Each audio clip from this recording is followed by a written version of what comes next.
Bueno, hola a todos, bienvenidos a la Comisión Medios, Narrativas e Interfaces de nuestro 19º Encuentro Latinoamericano de Diseño. Les voy a ir nombrando a todos los expositores que nos van a estar acompañando el día de hoy en esta charla, en el orden en el que van a hablar, y les recuerdo que cada uno cuenta con 18 minutos para poder dar su exposición, y es muy importante que puedan respetar esta duración para que todos puedan tener la misma posibilidad de exponer.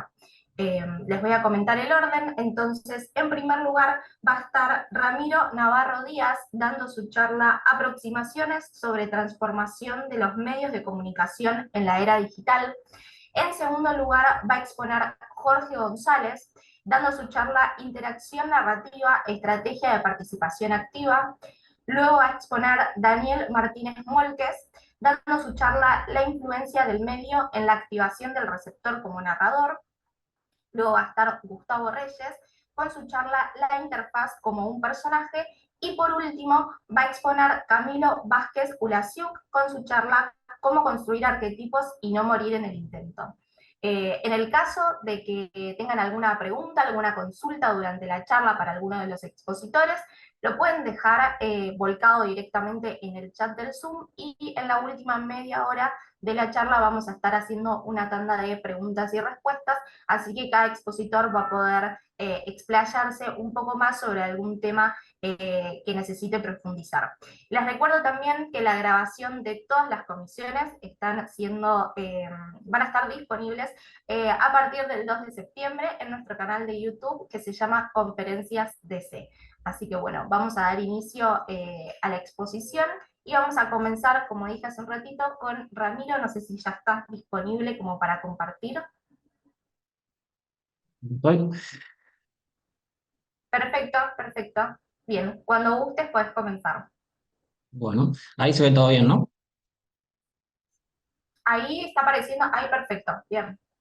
Bien. Bueno, primero muchas gracias por la invitación. Mi nombre es Ramiro Navarro Díaz, soy licenciado en Comunicación Social por la Facultad de Ciencias de la Comunicación de la Universidad Nacional de Córdoba. Yo soy de Córdoba, de Argentina. En esa misma institución estoy maestrando en una maestría de Comunicación Institucional Digital y formo parte de dos grupos de investigación. Bueno, el artículo que yo propuse se llama Aproximaciones sobre transformación de los medios de comunicación en la era digital, y se propone responder algunas preguntas, dar algunos conceptos principales y sobre todo responder a algunas cosas que por ahí se da mucho desde el sentido común. Y bueno, vamos a tratar de responder o dar algunos puntos para abordarlas. Seguramente habrán escuchado estas frases que yo las simplifiqué mucho y las hice muy generales, pero por ejemplo que la televisión está desapareciendo, que ya no se escucha radio, que el streaming va a sustituir a la televisión o ya la está sustituyendo.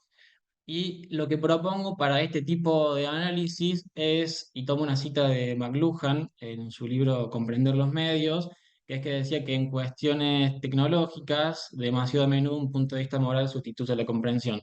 Esto quiere decir que si nosotros tomamos o lo analizamos desde una visión dicotómica, desde lo bueno, lo malo, lo mejor, lo peor, nos vamos a perder un montón de cosas y diría que en casi todas las investigaciones deberíamos tenerlo en cuenta. El primer concepto que traigo para poder abordar esto es el de autocomunicación de masas de Manuel Castells, es un autor español, el cual no se entendería y no tendría sentido si no explico primero qué es la comunicación de masas o el modelo broadcasting. Con el inicio de los medios masivos de comunicación, la comunicación, la emisión de mensajes, la emisión de información se daba desde unos pocos medios y grandes medios que concentraban toda esta información y comunicaban de manera global a un montón de receptores, los cuales eran pasivos. Eh, Esto supone que no hay una bidireccionalidad del mensaje, sino que el flujo es unidireccional. Lo que sí podía pasar a lo sumo es que se llame a algún programa de televisión por teléfono o se le mande alguna carta. Entonces tenemos una unidireccionalidad del mensaje y un receptor meramente pasivo. Después tenemos la comunicación interpersonal. La comunicación interpersonal, a diferencia del modelo broadcasting o de comunicación de masas, supone que es un grupo reducido de personas las que participan dentro del flujo de comunicación. Y a diferencia del anterior también, es bidireccional. Acá sí hay una respuesta y hay un público o una cantidad de personas que nosotros seleccionamos o a las que nosotros apuntamos a comunicar. Entonces, ahora sí, lo que explica Castells con este modelo, con este concepto de autocomunicación de masas, es que hay una proliferación de muchísimos medios. Y estos muchísimos medios, como dije antes, también tienen muchos receptores, pero la diferencia es que estos receptores ahora no son receptores pasivos, sino que son receptores que se transforman en prosumidores. ¿Por qué? Porque producen mensajes, producen contenidos, lo cual no significa que este tipo de producción de contenidos y este tipo de producción de mensajes no sea de alcance global, voluntario o involuntariamente. Y al mismo tiempo también no deja de lado la comunicación interpersonal porque los mensajes también pueden segmentarse y apuntarse a algunos públicos. Entonces, no es que este concepto de autocomunicación de masas reemplaza la comunicación de masas y la comunicación interpersonal, sino que los abarca, los tiene en cuenta. Acá en este texto de Carlos Escolari, que se llama Media Evolution, que es un libro objeto del 2019, propone una actualización a las 10 mutaciones que propuso José Orihuela en el 2002. Escolari, los primeros dos, por ejemplo, se relacionan mucho con lo que vengo hablando, que es el paso del broadcasting al networking, o sea, de un receptor pasivo con un flujo unidireccional a un receptor que es prosumidor, que produce mensajes, donde hay una bidireccionalidad constante en todo el tiempo. El tercer punto del texto lineal al hipertexto supone que nosotros, por ejemplo, cuando leemos una noticia en una página web, ya no es un texto secuencial y liso o llano, sino que dentro del mismo texto podemos encontrar hipervínculos o un link a un hipervínculo a un video, a un documento, a otra noticia del mismo medio o de otro medio distinto, un link a una cita. Entonces, ya no hablamos de un medio que es únicamente un medio, sino que hablamos de multimedios y que los mismos formatos pueden ser transmedia. Es decir, que un mismo medio puede estar en distintos formatos de comunicación. Se pierde, a diferencia de lo que había antes, una periodicidad. Cuando se tenía que, tomando por ejemplo la publicación de un diario, nosotros había hasta tal hora que se podía escribir, porque el diario se tenía que imprimir, y a tal hora el diario salía y se publicaba, o en realidad se distribuía. Esto se pierde y pasa a que si sucede algo, cualquiera de ustedes o cualquiera de nosotros podemos publicar en el momento, en tiempo real y desde cualquier dispositivo, un tweet, un mensaje, una historia, una foto y se pierde esta periodicidad que había antes, lo que genera una infoxicación, es decir, hay una abundancia constante de información, la cual muchas veces no podemos abarcar. Y después, a diferencia también de lo que pasaba antes, ya no hay una intermediación de un jefe de sección de un diario a un editor, sino que, por ejemplo, si yo quisiera publicar en LinkedIn, que estuve hoy acá, el único que puede intermediar entre que yo publique eso es los términos y condiciones que ponga LinkedIn, por ejemplo, o algún tipo de algoritmo que tenga la misma plataforma. Y esto provoca esta posibilidad de publicación constante en tiempo real, a bajo costo, provoca que haya un amateurismo en las condiciones de emisión de mensajes, sin obviamente dejar de tener en cuenta que está profesionalizada el hecho de la comunicación, pero al incluir a todo el mundo y democratizar, un término que se puede discutir, pero al democratizar las posibilidades de publicación, no todo el mundo cuenta con las mismas herramientas o la misma formación. Y después se pasa también de la opinión pública al filtro de burbuja y esto se ejemplifica claramente con, por ejemplo, los sesgos de confirmación. Nosotros seguimos, leemos medios que hablan lo que nosotros pensamos. Nosotros buscamos que un medio o que distintos medios tengan o repitan lo que nosotros ya queremos previamente. Y después, por último, el décimo punto es que hay una hipervisibilidad constante. En redes, sobre todo, se publican o fotos nuestras, o alguien publica fotos con nosotros, o nosotros mismos publicamos qué estamos haciendo, dónde estuvimos, o incluso cuando firmamos, cuando aceptamos los términos y condiciones de alguna plataforma, o buscamos, por ejemplo, en Google o en otro buscador, en otro motor de búsqueda, todos nuestros datos, todas nuestras actividades, todos nuestros movimientos están siendo monitoreados y son usados eh, para diferentes cosas. Entonces ya no hay una esfera pública y una esfera privada, sino que hay una hipervisibilidad o podríamos decir que la línea entre lo público y lo privado es cada vez más borrosa. Otro punto importante para entender estos cambios en los medios de comunicación en esta era digital es que los medios convergen, coexisten y coevolucionan. Acá traigo a dos autores que son Jenkins y Scolari. Jenkins estadounidense y Scolari argentino que viven en España. Y acá hay tres conceptos importantes. El primero es que los medios ya no son entidades aisladas, no es que un diario que se dedica solamente a vender diarios eh, es solamente eso, sino que todos los medios están dentro de un ecosistema mediático. Y esos medios están en relación, se comportan como especie y están en relación con muchos otros medios. Y como pasa en la naturaleza también, cuando cambia un medio, cuando surge un nuevo medio, los otros medios se tienen que readaptar o reimaginar. Entonces, cuando, por ejemplo, hay un nuevo medio, hay un proceso de remediación. ¿Esto qué quiere decir? Que los medios, que dentro de todo nuevo medio hay un viejo medio. Y acá se explica la convergencia y la coevolución que se da dentro del mismo ecosistema de dos o más medios. Un ejemplo claro de esto es, por ejemplo, el celular. El celular podríamos decir que es un compendio de casi todos los medios que tuvimos a lo largo de la humanidad. Tenemos, tenemos cuestiones de escritura, tenemos de oralidad, podemos sacar fotos, podemos escuchar música, podemos ver videos. eh, podemos escribir, podemos leer libros, podemos leer diarios. Dentro de un celular o una computadora, por ejemplo, hay muchos medios. Y es por eso que se les dice metamedios. No son un solo medio, sino que son un cúmulo de muchos medios y acá volvemos a la frase, a alguna frase hecha, por ejemplo, es que en realidad no es que desaparece el medio. Por ejemplo, vamos a decir algún medio que sea un multimedio.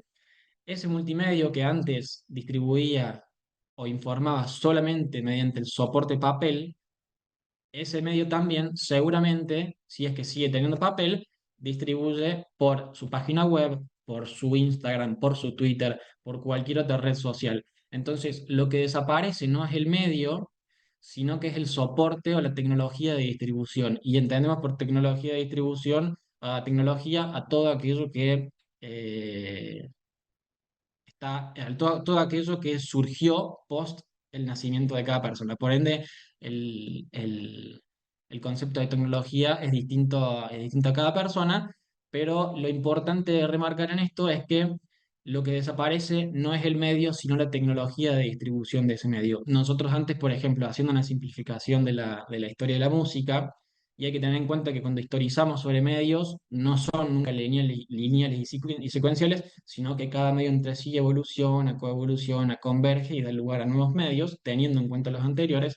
Pero, por ejemplo, si nosotros tenemos en cuenta la evolución del sonido grabado, vamos a decir,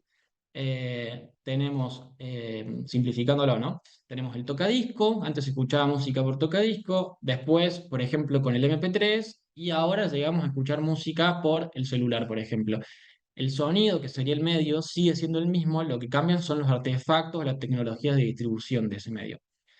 Entonces, vamos a ir con algunos ejemplos de transformación. Acá tomo la encuesta nacional de consumos culturales, que su última publicación fue en el 2013 y abarca solamente Argentina y toma del 2013 al 2023. Y bueno, yo tomo tres puntos o tres pautas, pero en realidad el documento es muy amplio y se puede profundizar en un montón de aspectos. Pero bueno, yo fui a aspectos generales. ¿Qué nos dice de cuando, por ejemplo, escuchamos música? Que el 80% escucha a través de Internet. Eh, Era un ejemplo claro de remediación y de convergencia de lo que le venía hablando. Y después es que la preferencia actual para escuchar música es a través de los celulares. Y por último, que la plataforma, la plataforma donde más se escucha música es YouTube, una plataforma que en realidad, si nos ponemos a pensar, es una plataforma audiovisual. Entonces ahí es como que está todo el juego de convergencia, de coevolución, de reimaginación, de remediación. Un segundo punto es que es como escuchamos radio, un medio que siempre se habla de que está desapareciendo, que cada vez se escucha menos, y bueno, lo que vemos es que sí, si tomamos del 2013 al 2022, hay una disminución en 20% de la escucha de radio, eh, y, esto lo acabo de decir, un 27% de ese total escucha radio por internet, y después lo que sí vemos es que todavía el dispositivo radio, la tecnología radio, el artefacto de la radio, sigue siendo el medio elegido para escuchar.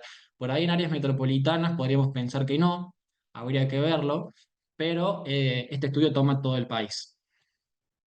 Y por último, el consumo de noticias, que me pareció muy importante traerlo. Nosotros, si vemos la frecuencia de lectura de noticias por soporte, vemos que el diario papel tuvo una disminución abrupta. Pero bueno, nuevamente vamos a que lo que queda obsoleto es la tecnología de distribución o el soporte, como dice acá en el estudio. Hay un gran crecimiento del consumo de noticias en Internet por diario digital y redes sociales.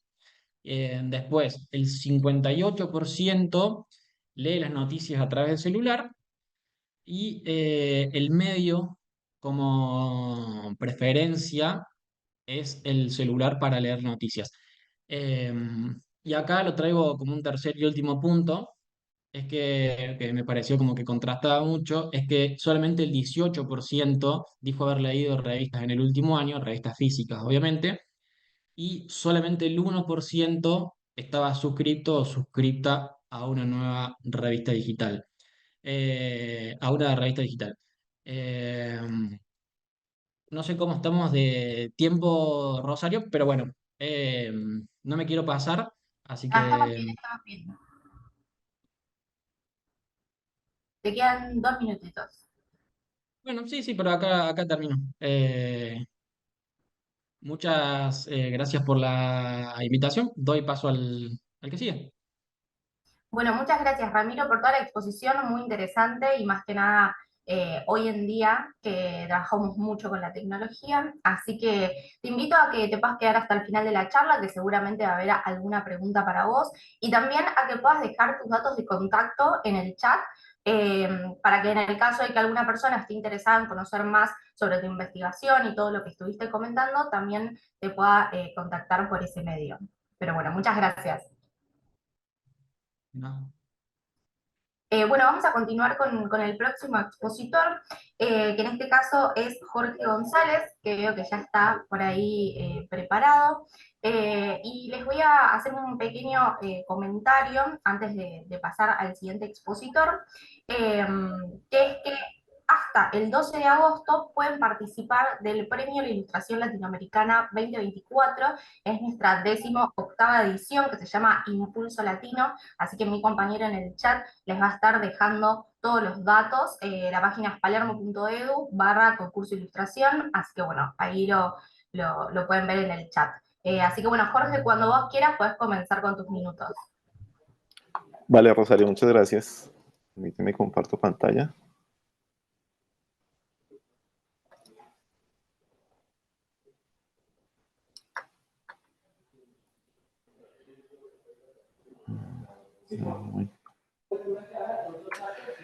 Bueno, buenos días.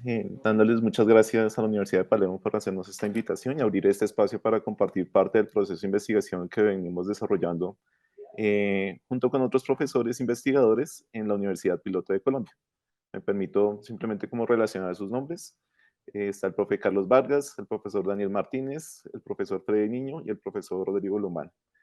Esta apuesta está vinculada a un ejercicio de investigación que venimos desarrollando ya desde hace años atrás, donde estamos centrados en tratar de entender diferentes estrategias de comunicación que tengan una aplicación directa al diseño. En este caso, particularmente el diseño de espacios y el diseño gráfico, que son los dos programas con los cuales cuenta la Universidad Piloto de Colombia. Entonces, pues como ustedes pueden ver, voy a hablarles acerca de la interacción narrativa como una estrategia de diseño para la participación activa.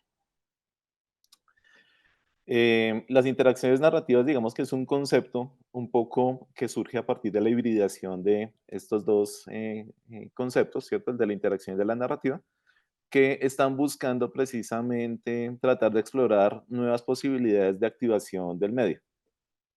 En ese sentido, lo primero que hacemos es tratar de entender un contexto, ¿cierto? Un qué, para qué puede llegar a servir este tipo de apuesta en estrategia de comunicación, lo cual se desarrolla, digamos, a partir de una lectura, ¿cierto? Una lectura de tratar de entender cuáles son como ese conjunto de elementos que están circundando alrededor de una situación, que lo podemos denominar como una serie de factores y actores. Para eso, partimos de la base del modelo de comunicación lineal propuesto por Shannon y Weaver, que si bien es un modelo bastante matemático y funcionalista que responde de una lógica y a un contexto cultural de los años 40, donde se estaba tratando de explorar cuáles son esas maneras en las cuales se minimiza el ruido en la transmisión de la información, es algo que, digamos, ha perdurado hasta nuestros días y que parte de ello también ha sido como adoptado por parte del diseño. Entonces aquí podemos ver la estructura del emisor, el canal del receptor, un codificador que sería en este caso el emisor y un decodificador que sería el receptor. Sin embargo, pues el canal que era como el tema que ellos estaban explorando en aquella época, pues estaban siempre pretendiendo que no tuviese ningún tipo de ruido.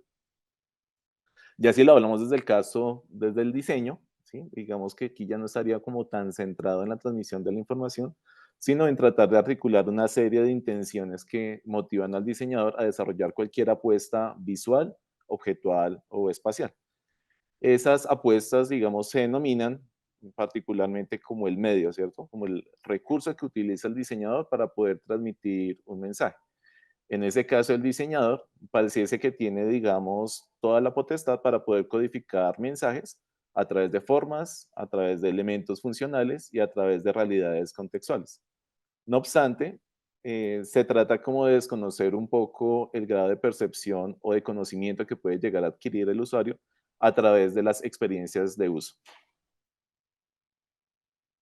En ese sentido, pues nos surgía un poco la pregunta de cómo estimular la valoración y la apropiación del mensaje, tratando de entender que la percepción, pues lo que invita es un poco a tratar de generar procesos de conocimiento, ¿cierto? Entendiendo el conocimiento como un proceso de comprensión de lo que me están transmitiendo.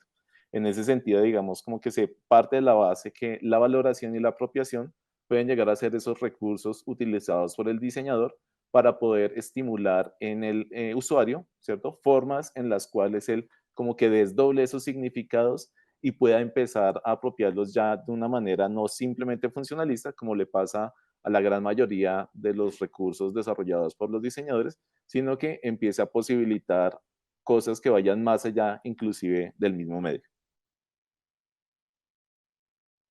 En ese sentido, entonces se plantearía por parte nuestra un modelo interaccional, ¿cierto? Donde digamos, ya empezamos a vincular esos conceptos de la interacción y la narración, entendiendo la interacción ya como una participación, un movilizador hacia la acción, y la percepción como una ampliación de ese contexto que está haciendo parte del ecosistema, del escenario, donde surge como tal este medio. Entonces es casi como dotar al medio de una narrativa, ¿cierto? Una narrativa que le permita al usuario tratar de involucrarse de una manera totalmente distinta a la funcionalista usual con el medio.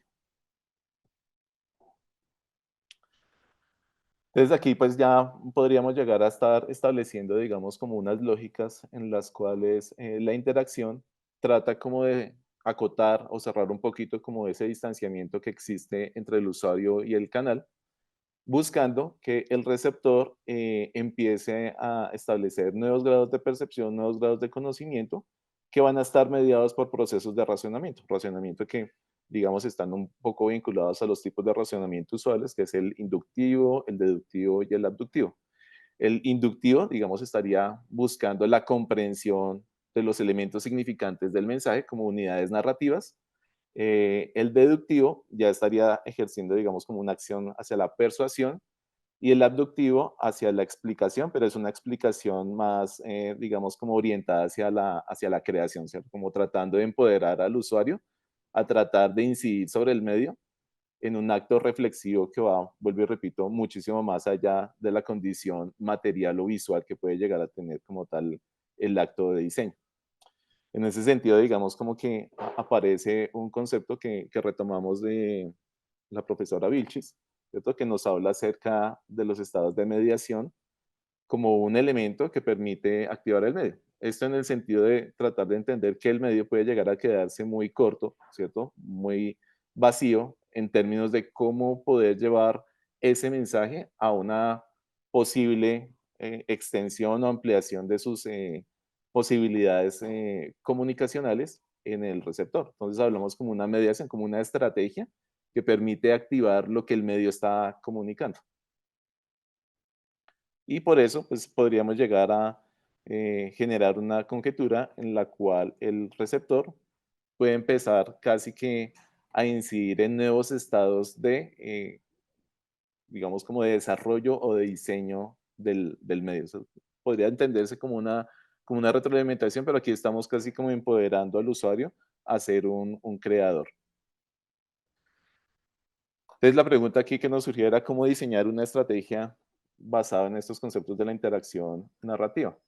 Entonces, por un lado, pues ponemos de manifiesto que la interacción viene a ser un estado de la interpretación del mensaje que busca ser activada en el sujeto y que hace que se generen intercambios simbólicos entendidos como esos estados de negociación de significados que sucede normalmente cuando una persona interactúa con otra persona o en este caso particular, una persona interactuando con la construcción simbólica y con todo el andamiaje comunicacional que tiene de por sí como tal el medio.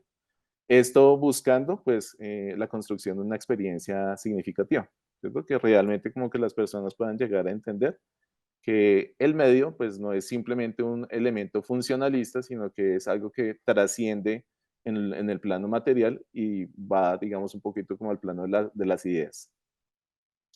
Y por el otro lado tenemos la narración, que en este caso pues serían como todos esos elementos significantes, todas esas representaciones que pueden llegar a ser visuales, objetuales, espaciales, que a su vez pues empiezan a prefigurar, digamos, lo que vendría a ser como esos elementos de la historia, ¿cierto? Como sabemos bien, pues una narración está compuesta por una trama, por unos personajes, por un ambiente, por el desarrollo de una situación, que, digamos, deben ser identificados, ¿cierto? Y articulados de una manera sistémica para que puedan llegar a dar cuenta de las condicionantes y calidades que puede llegar a tener un mensaje. En ese sentido, digamos que la narración estaría muchísimo más direccionada a generar el contexto situacional donde los significados pueden llegar a ser percibidos. Entonces, como les estaba diciendo, pues la interacción de alguna manera va a estar siempre vinculada a los procesos de razonamiento inductivo, deductivo y abductivo. Y las narraciones retoman la estructura de Peirce, ¿cierto? Donde nos habla acerca de la condicionante del rema, el dicisigno y el argumento, que en este caso, digamos como que son reinterpretados bajo la lógica de idea, hecho y razón, respectivamente, como los acabo de enunciar. Entonces, como para tratar de aterrizar, digamos, como todas estas apuestas teóricas y conceptuales, se propone un caso de estudio que sería la comunicación organizacional, tratando de desarrollar un brief, ¿cierto? Que, digamos, va a tener una apuesta particular y es buscar la apropiación de los valores identitarios entre los miembros de la misma organización. Entonces, si nos vamos al caso particular de la interacción narrativa inductiva, tomamos como esta apuesta del profesor Kisdorf, que habla acerca de la lógica de la creación, haciendo una adaptación desde la lógica de las interacciones narrativas.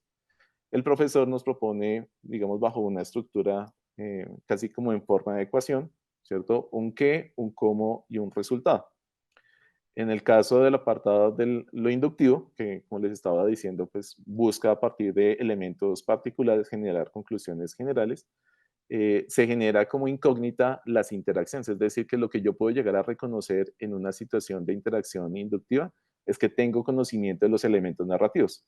Si lo vemos desde el caso particular de una empresa, organización, perdón, encontraríamos que los miembros como tal de dicho grupo laboral tienen conocimiento bien sea de recuerdos, de acciones, de símbolos, que hacen parte como tal de ese cúmulo narrativo que hacen parte del qué. Y el resultado esperado pues sería una posible solución. Entonces, miremoslo a partir de un ejemplo. Entonces, se les preguntaría a los empleados qué historias reales de empleados o clientes ilustran la aplicación de nuestros valores en su trabajo diario. Ellos, a su vez, digamos, estarían en la capacidad de empezar a inferir que les están preguntando eso porque quieren que se fomente en el empleado un reconocimiento de los valores de marca que han influido en las acciones y decisiones de su trabajo. La interacción aquí sería cómo construir un medio, una estrategia que le permita a partir de una historia ejemplificar cómo se viven esos valores dentro de la empresa en el día a día. Entonces aquí este tipo de interacción narrativa nos invita un poco como a recopilar y analizar historias, relatos que sucedan en el día a día de una organización para sobre eso empezar a establecer patrones de comportamiento y de apropiación de los valores corporativos. En un segundo nivel, el deductivo, ¿cierto? Que ya sería hacia la persuasión, pues tenemos conocimiento del qué, el cómo, pero no sabemos cómo eso se está entendiendo en la realidad. Pareciera como que hubiera un distanciamiento entre lo que la empresa dice ser y lo que realmente hace en sus prácticas cotidianas. En este caso, entonces tendríamos conocimiento de cuáles son las actividades que reflejan los valores de marca de la empresa, tendríamos conocimiento de cómo las personas participan de esas acciones, ¿cierto? En cada una de sus diferentes tareas. Y lo que buscaríamos sería generar, digamos, una serie de sesiones de trabajo en grupo donde los empleados colaboren para crear una narrativa colectiva sobre cómo el equipo refleja los valores de marca, ¿cierto?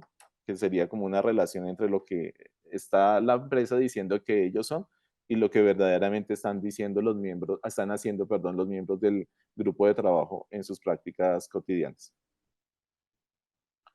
Y en un tercer nivel, siguiendo esta lógica del profesor Kisdorf, tendríamos un tipo de narración abductiva, ¿cierto? Donde no conocemos los elementos narrativos, desconocemos las interacciones, pero sabemos que queremos potenciar una situación, ¿sí? Entonces, en este sentido, nos invita un poco, digamos, este modelo a entender cuáles son esas iniciativas que pueden llegar a adaptar los valores de marca a las necesidades y expectativas tanto de los miembros del grupo de trabajo como posiblemente también de clientes.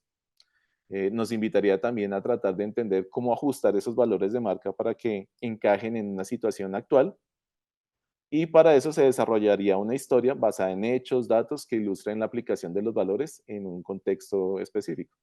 Entonces sería como la mejor manera de poder llegar a concretar y explicar una idea que se quiere propiciar a través de este ejercicio de interacción narrativa.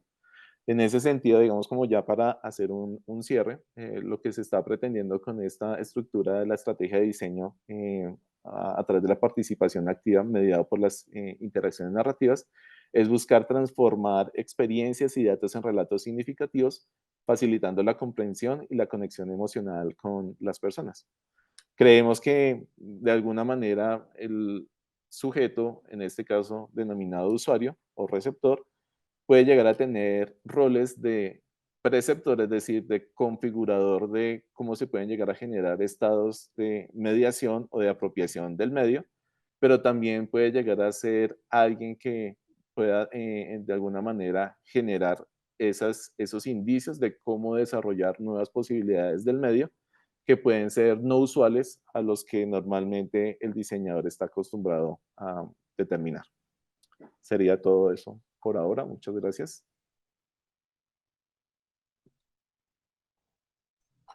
Muchas gracias, Jorge, por toda la exposición, muy interesante. Te invito a que puedas dejar tus datos de contacto también en el chat, así cualquier persona que esté interesada en conocer más sobre el proyecto te pueda contactar. Y bueno, obviamente que te quedes hasta el final de la charla, que seguramente habrá alguna pregunta para vos. Muchas gracias. Vale, Rosario, muchas gracias. Bueno, vamos a continuar con el siguiente expositor, que es Daniel Martínez Molques. Bien, que ya está preparado por ahí. Así que bueno, Daniel, cuando vos quieras comenzar, tenés tus minutos.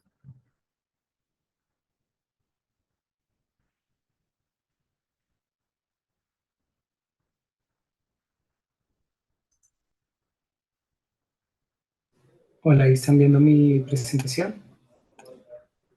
Sí, ahí la presentación se está viendo un poco como no en pantalla completa, digamos. No sé Ok, si claro, en sí. pantalla completa.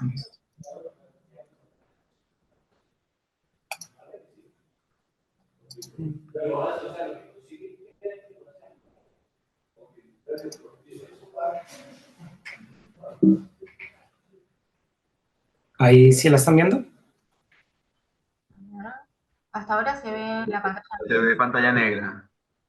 Antes, un segundito.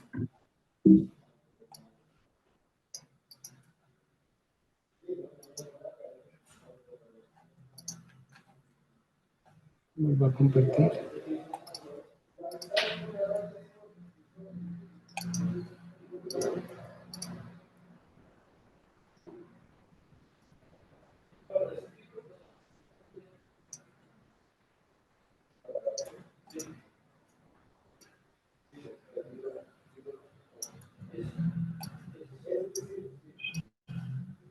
Daniel, igual si no puedes hacer el cambio, de igual forma se ve, se lee la placa. O sea, ahí Ok, va, ahí va mucho Ahí está mejor. perfecto.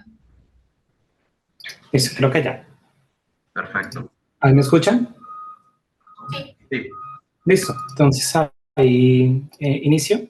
Bueno, en efecto, como ustedes pudieron notar, la investigación del profe Jorge, yo hago parte, digamos, del grupo de investigación del cual él también se encuentra, y abordamos el tema que trata de establecer una relación entre el medio, la narración y la interacción. El profe Jorge trataba de mostrarnos la incidencia de la interacción en la activación, digamos, del receptor, y lo que yo voy a tratar de hacer es ahondar en la incidencia del medio.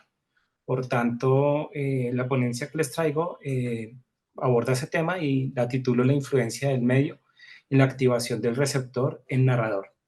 En ese sentido, digamos que esta indagación busca comprender cómo los medios pueden incidir en el receptor, estimulándolo para que asuma un rol de narrador. Entonces, me parece, digamos, también como acertado que hemos estado uno detrás del otro y así poder, digamos, empalmar la relación que tenemos. Yo trato, digamos, de generar la siguiente pregunta y es cómo los cambios estimúlicos de los medios pueden incidir en la activación del receptor en narrador, contemplando desde la estesis comunicativa. Esa va a ser, digamos, la gran apuesta y ya voy a desarrollar, digamos, los conceptos que hay detrás de la pregunta.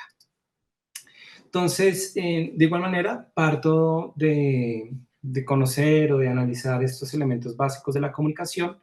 Entonces, estaría el emisor, el medio y el receptor. Y voy a ahondar justamente en el medio, ¿sí? No sé si la pantalla se quedó quieta, ustedes me avisan. sí, se quedó quieta. Ah. Entonces vuelvo a compartir. Voy a tener que compartir así normal, porque no está funcionando.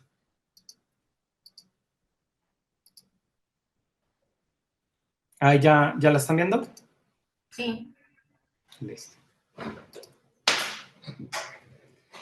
Vale, entonces al enfocarnos en el medio, tratamos de identificar dos características que son distintivas en él.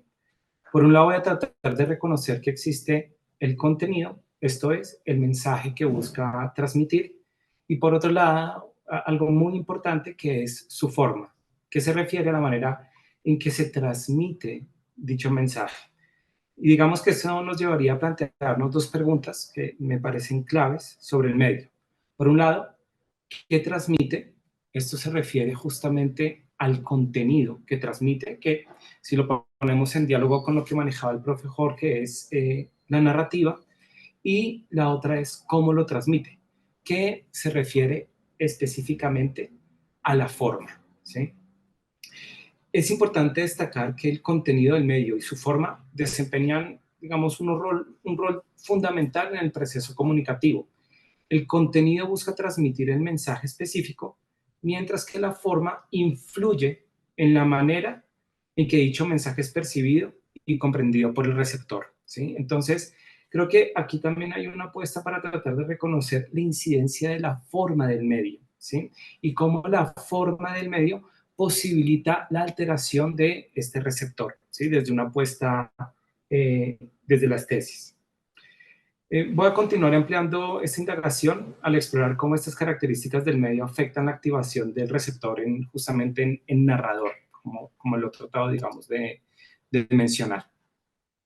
Entonces, aquí voy a hacer uso del trabajo de Katia Mandoki, ¿sí? Que proporciona una perspectiva valiosa sobre la relación entre el contenido y la forma de un medio de comunicación. Entonces, según Mandoki, el contenido del medio se puede entender en términos de semiosis, ¿sí? Que es el proceso en el cual el signo adquiere significado y sentido, ¿no? Es un proceso como tal de significación. Por otro lado, la forma del medio está vinculada con la estesis, ¿sí? Ella tiene, digamos, un trabajo fuerte en relación a la estesis, entendiendo, digamos, una distinción que va a haber entre la estesis y la estética.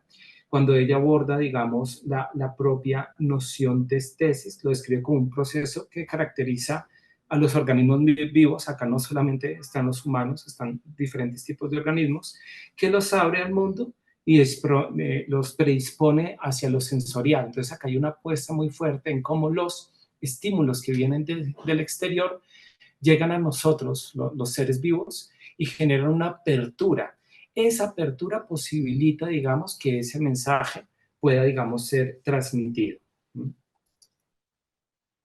Entonces, aquí, digamos, en un pequeño esquema, ¿sí? Trato de elaborar, ¿sí? Para reconocer estas características del medio.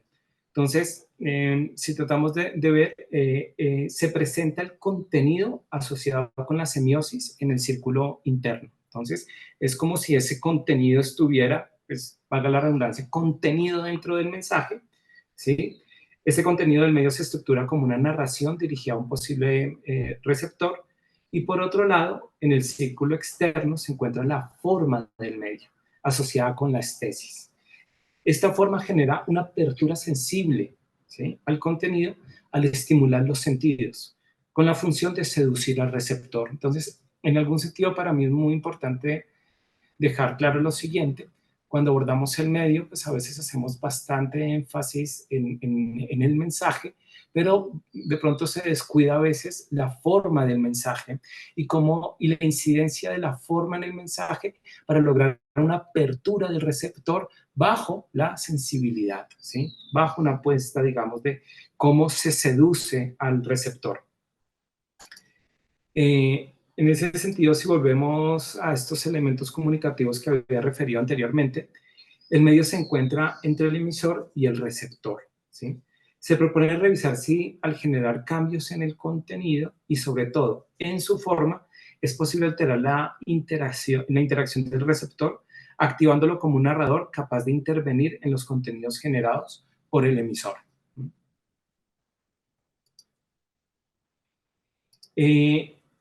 Para ello, pues nuevamente hago uso del trabajo de Mandoki y bajo el enfoque que ella genera, el contenido del medio puede manifestarse en diferentes formas, ¿sí? Entonces, aquí es donde vemos cómo hay una alteración de la forma, como si yo tengo un mensaje, la forma comienza a alterar, ¿sí? La manera, digamos, cómo se predispone hacia el receptor. Entonces ella dice que estas diferentes formas son lo léxico, lo acústico, lo somático y lo escópico. Entonces, cuando abordamos nosotros lo léxico, se refiere al registro escrito verbal del contenido. Esto incluye el uso del lenguaje y el estilo, con variaciones que pueden surgir a través de diferentes estilos de escritura y de expresión oral. Entonces, hagan de cuenta que estamos dando nosotros el mensaje, pero es la selección de palabras que nosotros utilizamos para transmitir ese mensaje. Eso sería lo léxico. Por otro lado, sería lo acústico. Este tipo de registro se relaciona con los aspectos sonoros del contenido.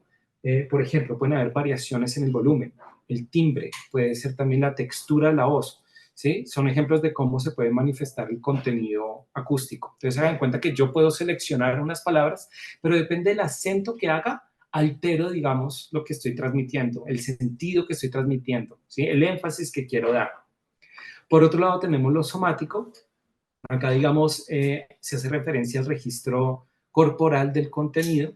Esto implica gestos, posturas, expresiones faciales, incluso aspectos sensoriales como el olor, el sabor, la textura y la temperatura que pueden ser comunicados a través del cuerpo. Importantísimo porque sumado a la elección de la palabra, el acento que genero, lo acompaño, digamos, con toda una apuesta corporal que incide en la transmisión del mensaje. Y por último tendríamos el escópico.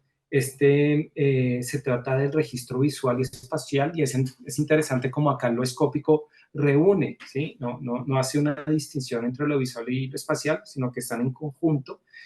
Puede manifestarse a través de elementos como la composición, el color, la textura y, digamos, otros aspectos visuales que influyen en la percepción y la comprensión del mensaje. Ahora, si bien es posible identificar las diferentes formas de registro, ¿sí? Estas pueden variar en su alcance y en la manera en que se relacionan, dependiendo del medio en cuestión. Entonces, lo que voy a tratar de hacer a continuación es abordar este tema, y es cómo el alcance del medio y las relaciones que se generan entre medios pueden afectar su forma e incidir en la manera como el receptor logra activarse como una suerte de narrador, ¿sí? Entonces, en esa medida voy a abordar el alcance del medio. Entonces, se refiere a la capacidad de generar estímulos que activen al receptor. Y aquí hago énfasis en una palabra que me parece clave, que es la intensidad. Entonces, estos estímulos se dividen en las siguientes categorías. Estas categorías, digamos, son propias del grupo de investigación que hemos venido abordando a partir de un trabajo que hemos realizado. Entonces, el primero sería la apertura. Entonces, estos estímulos transmiten información de una narración a un receptor y es sobre todo pasivo, ¿sí? El tamiz son estímulos que permiten contrastar información dentro de una narración y facilitan la elección de diferentes rutas narrativas por parte de un receptor activo. Esto implica una mayor interacción por parte del receptor en el proceso de recepción y comprensión del mensaje. Y por último, tenemos la enunciación. Entonces, serían este tipo de estímulos que incitan al receptor a participar activamente en la narración, brindándole la posibilidad de contar o narrar algo. Aquí digamos que me sumaría con los anteriores ponentes, ahí es donde es prosumidor. Aquí el receptor se convierte en narrador y contribuye al desarrollo de una historia, ¿sí? Que se está tratando de contar.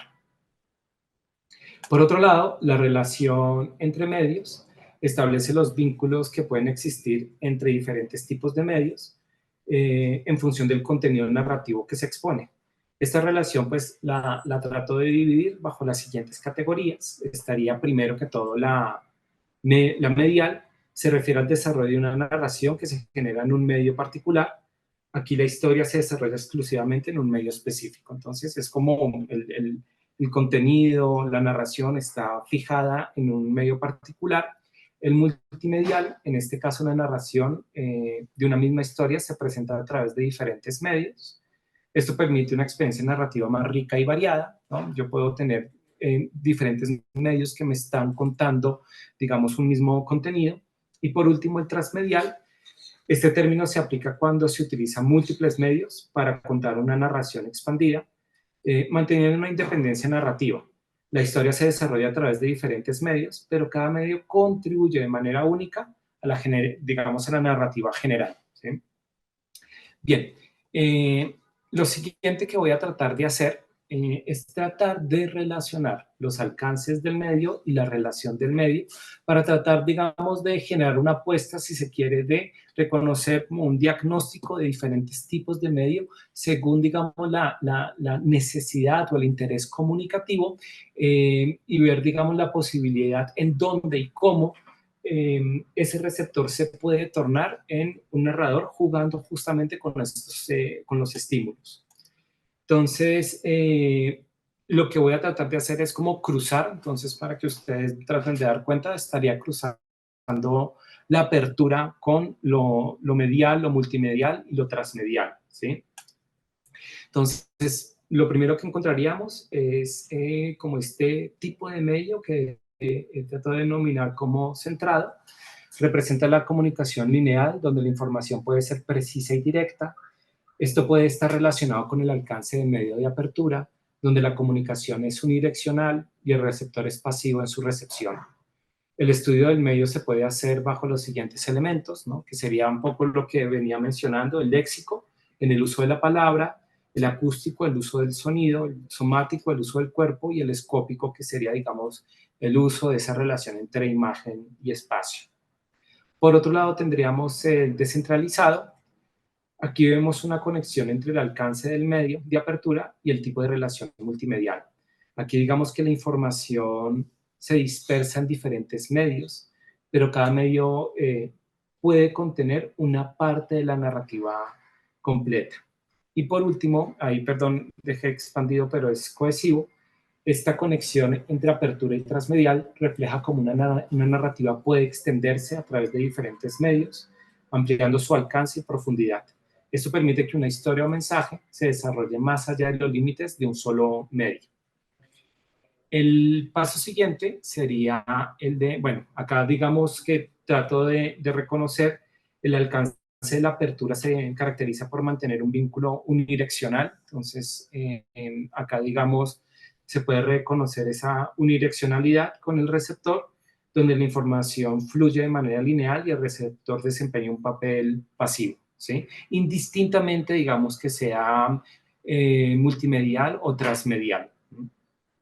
En el siguiente ya encontramos la relación del tamiz, ¿no? Entonces, cómo se trata de propiciar una suerte de contraste de los contenidos. Entonces, aquí primero vamos a encontrar el lineal relacionado con el alcance del medio tamiz, donde el usuario no toma decisiones y sigue una ruta predeterminada de información. La comunicación es más estructurada y directa, ¿no? Sobre todo si se da, en este caso, desde un único medio. Ya cuando establecemos la relación con la multimedialidad, entonces abordamos lo genealógico. Esta conexión entre el alcance del medio tamiz y la relación multimedial, pues implicaría que el usuario tenga la capacidad de tomar decisiones que son ramificadas, ¿sí? O dicotómicas al explorar diferentes medios. La narrativa puede seguir diferentes caminos basados en estas decisiones. Entonces, en este caso, digamos que se trata de activar, se activa cada vez más al posible usuario porque se le permite tomar decisiones y esas decisiones podrían hacer que él salte entre diferentes medios. Y por último, estaría el rizomático, que se relaciona con el alcance del medio tamiz y la relación transmedial, donde el receptor tiene la libertad de tomar decisiones que no son estructuradas y a veces pues, terminan siendo impredecibles al explorar diferentes medios. La narrativa puede ramificarse de manera no lineal y dar lugar a múltiples interpretaciones. Entonces, en algún sentido acá se pierde un poco el control, toda vez que se generan múltiples opciones. Digamos acá la narrativa es muchísimo menos lineal, y el usuario tiene, digamos, la posibilidad de elegir múltiples opciones y en ese sentido es rizomático y la activación, digamos, del usuario es mayor. Si volvamos a este esquema que habíamos dialogado, entonces el alcance del tamizaje genera una relación más activa por parte del receptor, quien comienza a tomar decisiones y a tener una mayor participación en la narrativa. que está estructurada desde el principio y le permite tomar ciertas decisiones controladas, incluso algunas impredecibles, como en el caso del enfoque rizomático. Entonces, en este caso, pues, como la gracia es que él va tomando, se activa la decisión, digamos, del usuario, estas decisiones, pues, pueden estar controladas en relación, por ejemplo, a esa multimedialidad y pierden un poco ese control y se vuelven rizomáticas en la transmedialidad. En el siguiente, ya es el último, ¿sí? Se encuentra la enunciación y cómo pues esto se cruza, como lo he venido cruzando hasta el momento, generaría entonces el primero, la relación entre enunciación y medial, que sería imagina. Entonces, se generan estímulos que fomenten la imaginación del receptor desde sus propios intereses e inquietudes. Entonces, aquí, digamos, podrían ser ciertas preguntas que tratan de ahondar, poner el enfoque en el usuario. Esas preguntas, digamos, lo que suscitan son como una reflexión pasiva en el usuario. Entonces, se hagan de cuenta en un museo donde pueden haber diferentes obras y aparecen, digamos, ciertas preguntas que tratan de cuestionar y activar, digamos, la percepción del observador, pero de todos modos acá solamente es una activación, pero todavía, digamos, no se busca que haga algo con ello, ¿sí? Es más de orden reflexivo, es un primer momento. Por otro lado estaría el de compara, estaría la relación entre enunciación y multimedial. Se propone que a través de estímulos se fomente la comparación entre la narrativa del emisor y los propios intereses del receptor. La comunicación es más interactiva y participativa. Y por último estaría, digamos, la noción de argumenta. Entre enunciación y transmedial, esta conexión permite al receptor convertirse en un narrador y argumentar sus propios puntos de vista a través de diferentes medios. La comunicación es altamente participativa y puede dar lugar a un intercambio dinámico de perspectivas. De esta manera, digamos, se busca ampliar la narrativa inicial al generar secciones nuevas donde, digamos, el usuario al volverse narrador pueda generar contenidos y también la manera como presentarlos. Entonces, digamos que en este último caso, si ustedes tratan de ver, por ejemplo, en apertura y tamiz, quien genera, digamos, los contenidos y las formas del contenido, todavía, digamos, tiene cierto control, ¿cierto? Digamos, exceptuando esta parte de rizomática donde puede perder el control, pero de todos modos él genera esos contenidos y le permite, digamos, al usuario elegirlos.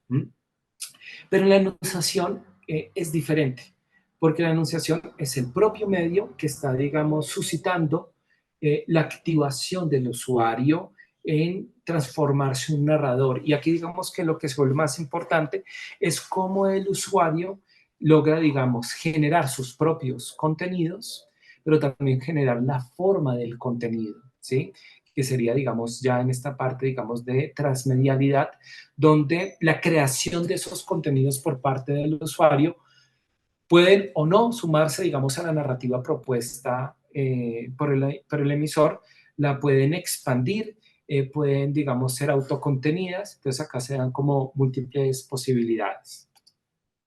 Entonces, si volvemos a este ejemplo que veníamos manejando anteriormente, activar al receptor como narrador implica reconocer las formas en que, a través de diversos estímulos, es posible incitar o seducir al receptor para que tome un papel que sea más protagónico, no solo en la recepción de una narrativa, sino también en la creación de espacios de elección o de contraste, así como en la transición al narrador, que logre, digamos, expandir una narrativa que le permita apropiarse de ella en mayor medida, habilitando su propio relato. Y acá me parece, digamos, eso importante, ¿no? Y es la posibilidad de no solamente ver, digamos, ese receptor de una manera pasiva, como ese lector, sino la necesidad de generar más narradores, ¿no? Y de cómo el medio podría posibilitar esa activación del narrador. En ese sentido, la propuesta que traje busca comprender o por lo menos sí aproximarse a cómo los medios pueden incidir en el receptor, estimulándolo para que asuma un rol de narrador, lo anterior a través de un estudio de los alcances y relaciones de los estímulos que conforman los medios. Eso sería todo. Muchísimas gracias. Bueno, muchas gracias Daniel por tu exposición. Te invito a que puedas dejar tus datos de contacto en el chat, así también cualquier persona que esté interesada en el proyecto te pueda contactar. Genial que hayas hecho la exposición después de Jorge, porque eran temas que iban como directamente anclados, así que bueno, fue súper explicativo. Y bueno, obviamente que te quedes hasta el final de la charla, que seguramente habrá alguna pregunta para vos. Así que bueno, antes de pasar al próximo expositor, les quiero recordar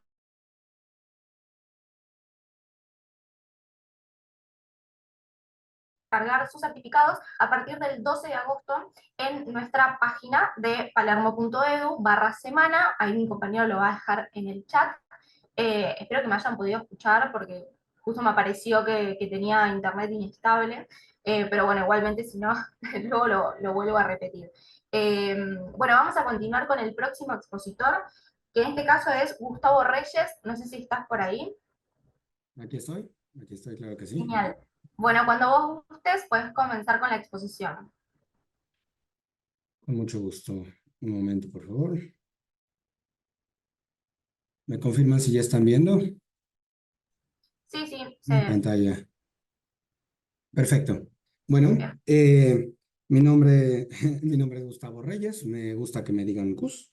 La verdad es que soy una persona bastante informal en la aproximación. Yo, la verdad, tengo la fortuna de haber usado muchos sombreros, como dice la expresión, en diseño. He sido animador, he sido artista de storyboard, he hecho muchísimas cosas en el desarrollo de imagen, todo desde el lado práctico realmente. Y bueno, más recientemente soy diseñador de experiencia de usuario, UI UX. Dirijo por ahora 2 equipos en 2 proyectos distintos que tienen que ver con ludificación, lo que se le llama hoy gamification, el término en anglo. Y bueno, tengo para formación académica. Yo realmente estudié animación y arte digital. Yo no estudié diseño, estudié en el Tecnológico de Monterrey, aquí en México. Hice una maestría en Bellas Artes en animación y en narrativa visual en la Academy of Art University en San Francisco, California. Después me empecé a dedicar al diseño UI UX y fue así que decidí irme a CalArts a hacer una especialización. Esta especialización, bueno, irme es en sentido figurado, fue en línea, pero esas son como mi formación académica.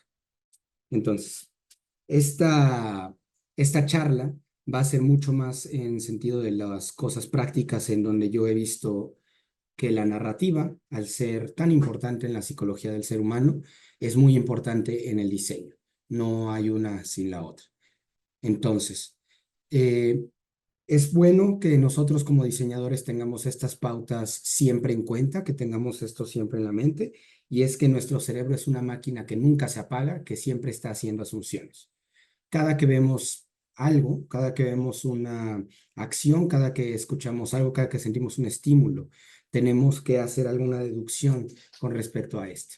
Eso es una máquina que nunca se apaga, siempre, siempre, siempre está haciendo esto, y realmente estos juicios a veces no somos conscientes de que los estamos haciendo.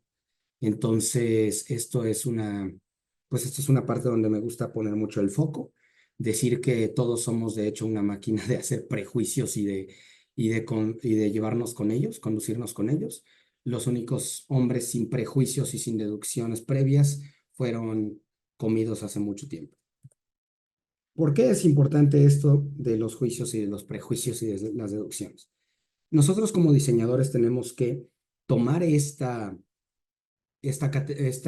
cualidad de nuestra mente, esto de que jamás, jamás dejamos de hacer deducciones para usarlos a nuestro favor. ¿Cómo podemos hacer que nuestro usuario vea las pistas que le estamos dejando y él solito o ella solita puedan deducir cómo funciona un producto? El mejor producto es el que no requiere ningún tipo de instructivo impreso o adjunto. Esta es una imagen que, bueno, es un dibujito que hice del libro de Don Norman, del diseño de las cosas de todos los días, The Design of Everyday Things. A quien no lo haya leído, se lo recomiendo. Creo que es Biblia para diseño. O sea, creo que no puede salir de la carrera sin leerlo. Sin embargo, hay un capítulo donde habla de esta motito de Lego. Entonces él dice que esta moto consta de unas 16 piezas, cada una tiene limitaciones contextuales, es decir, tú ves la pieza y sabes con cuál va por las puras limitaciones. Si esto tiene una abertura acá, quiere decir que la pieza par es tal. Entonces a ese capítulo yo vuelvo muchísimo. Pienso que es de los más útiles porque nos habla de esto de las pistas contextuales y de lo mismo que les repetía, que lo bueno sería que el diseño se entienda sin instructivo, incluso si se entiende en una capa abajo de la consciente. Entonces, esto se llama el desarrollo de las interfaces como personajes, así que vamos a poner a dos personajes. Aquí tenemos a Jake, de Hora de Aventura, y a Miguel, de Coco. Me parece muy importante que tomemos este ejemplo, pues ambos son proyectos animados. Ambos personajes podemos decir, bueno, no existen en el mundo real. Pues son producto de la imaginación y de mucho trabajo de diseño. Y más que todo quisiera ahondar en el trabajo que hay para hacer cada uno y en las cosas que están haciendo, las palanquitas que están moviendo dentro de su trabajo. Ahí se me pixeleó esta imagen, discúlpenme. Ahora, si vemos a Jake y vemos a Miguel, podemos indicar que ambos son productos de la caricatura, sí. Sin embargo, miremos los colores, miremos las proporciones de la cara de Jake, de los brazos, de los pies, y las proporciones de Miguel son enteramente distintas. El uso de los colores. Jake no es afectado por ninguna luz, a menos que tenga un propósito dramático, que la escena tenga que hacerlo y se exagere. Miguel sí es afectado por las luces. De hecho, Miguel tiene unas proporciones muy, muy cercanas pues a las proporciones humanas reales.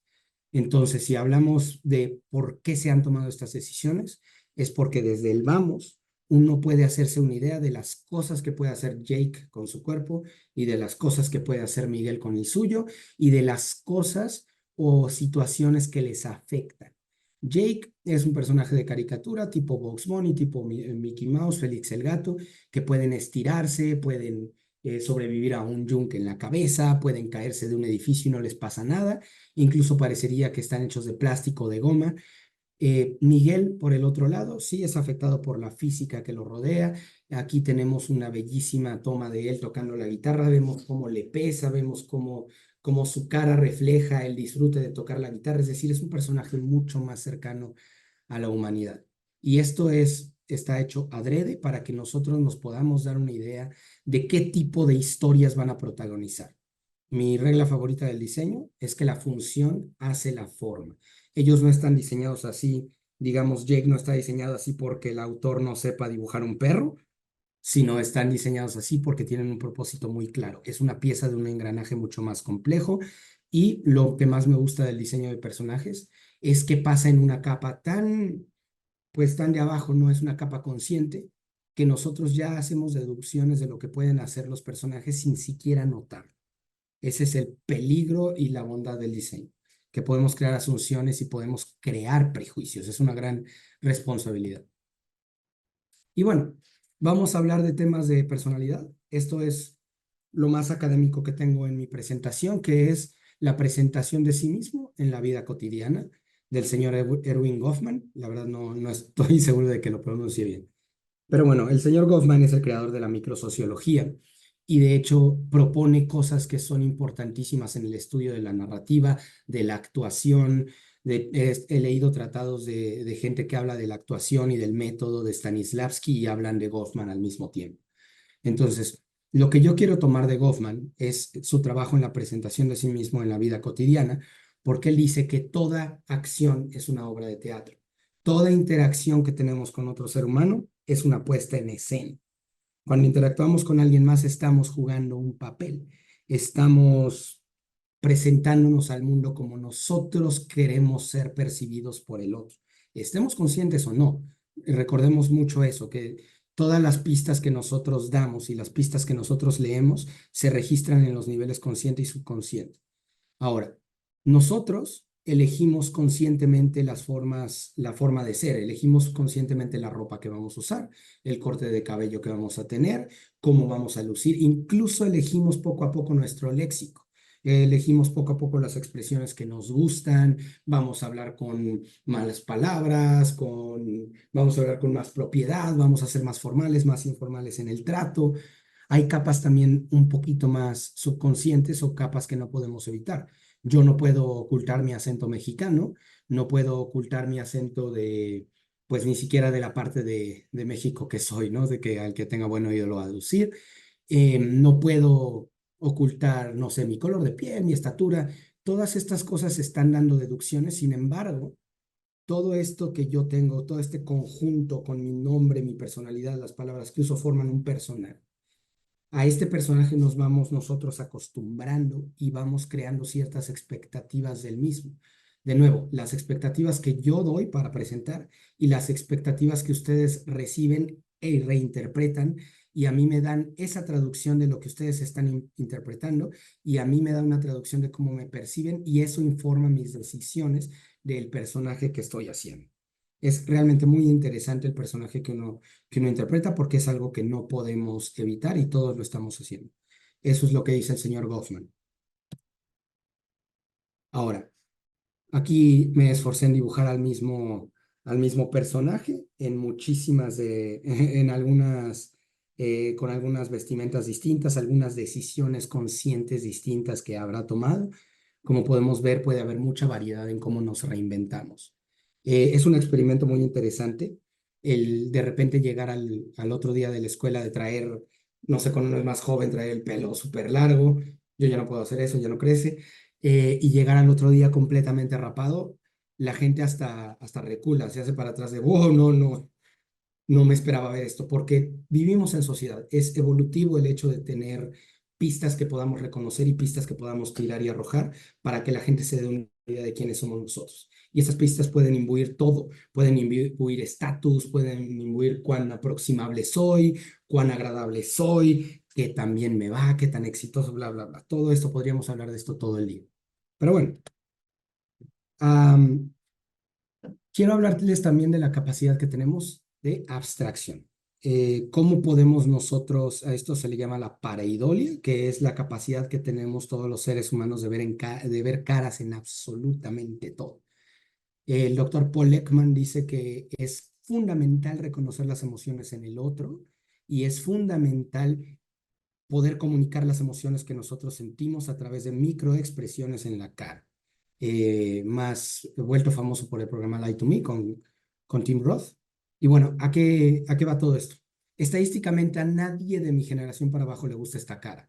Si nosotros vemos este emoji en una conversación, sentimos rechazo, sentimos que la otra persona esté enojada. Tengo una amiga que lo llama la carita endemoniada porque siente que hay mucha agresividad en esta carita, como si te estuviera diciendo algo pues, que no quieres escuchar, o como si fuera ay, sí, te perdono, carita endemoniada. Entonces, ¿por qué es esto? Bueno, esto de hecho tiene una respuesta muy sencilla, que es la evolución. Nosotros aprendimos a reconocer una sonrisa falsa de una verdadera hace miles de años, miles de años. De hecho, el primer tratado que yo tenga memoria que se hizo acerca de las microexpresiones fue en las expresiones de los animales de los hombres de Charles Darwin, más conocido por la teoría de la evolución, pero de hecho hizo muchos trabajos en muchas otras cosas, y en su trabajo se basó mucho Paul Ekman pues para hacer su tratado de las reconocimiento de las microexpresiones. Para no hacer largo el cuento, nosotros podemos reconocer una sonrisa real porque los músculos hacen que los ojos se entrecierran un poquito, las arrugas se ven, y algo muy importante a los que dibujan y a los que toman fotografía, una sonrisa que muestra las partes de abajo de los dientes se siente con mucha agresividad por alguna razón. La psicología nos dice que este gesto está muy preparado para abrir el hocico o la boca. Entonces eso haría que nosotros sintamos inmediatamente un poquito de rechazo. Si leemos tantito del comportamiento humano, sabemos que no diferimos mucho de otros mamíferos que andan por ahí. Y bueno, ¿qué tiene que ver todo esto con el desarrollo de aplicaciones móviles y de interfaces. Les juro que tengo un punto y ahí va. Nosotros no entendemos las interfaces como simples aplicaciones. Desde que las interfaces se han mudado a nuestra pantalla del celular, a algo que estamos cargando con nosotros todo el tiempo y que estamos viendo cara a cara, estas interfaces se han vuelto mucho más personalizadas, parecen más un personaje y tenemos que diseñarlos como tal. Google y Waze podemos verlos como las aplicaciones más utilizadas para ubicación, al menos lo son en México, y podemos decir que ambos serían como mapas. Sin embargo, yo creo que eso no es preciso, ambos son copilotos. Uno tiene a Google Maps en el celular, ya sea que tengas algún lugar donde ponerlo, ya sea que lo agarres con la mano, y el Google Maps te va diciendo las vueltas, te va diciendo por aquí es, por aquí no, y Waze hace, diríamos, lo mismo. Sin embargo, Waze es la opción más informal. Google es la opción más formal, es el copiloto que llega de camisa, señor, ¿cómo está? Buenos días, nos dirigimos allá, y bla, bla, bla, bla. Y Waze tiene o sea, su diferenciador es ese, que es más informal, tienes emojis, tienes emotes, puedes crearlo, personalizarlo. Entonces, Waze sería más tu amigo, ¿qué onda? Vámonos, sí, ya estuvo, vámonos. No le he avisado, fíjate. Entonces, podemos tomar todo esto como un diseño de personajes, cómo queremos que la gente perciba nuestra interfaz. Vamos con una aplicación que es muy famosa, que es Duolingo para aprender idiomas. Tenemos también la aplicación de Babel y de Italki. Duolingo, su diferencial fue ¿sabes qué? Tú no estás sentado en un salón de clases, tienes incluso un personaje que se llama Duo, que te va a estar ayudando para completar tus clases, te va a estar motivando, casi como tener un amigo que te acompaña al gimnasio, al que no le quieres quedar mal. De hecho, hay ¿qué será? Hay una interpretación del personaje de Duo que es más que nada que te presiona, más que te motiva, y realmente creo que eso es el verdadero testimonio del éxito de Duolingo como una interfaz que ya permeó en nuestra cultura. ¿Cómo lo hizo? A través de memes.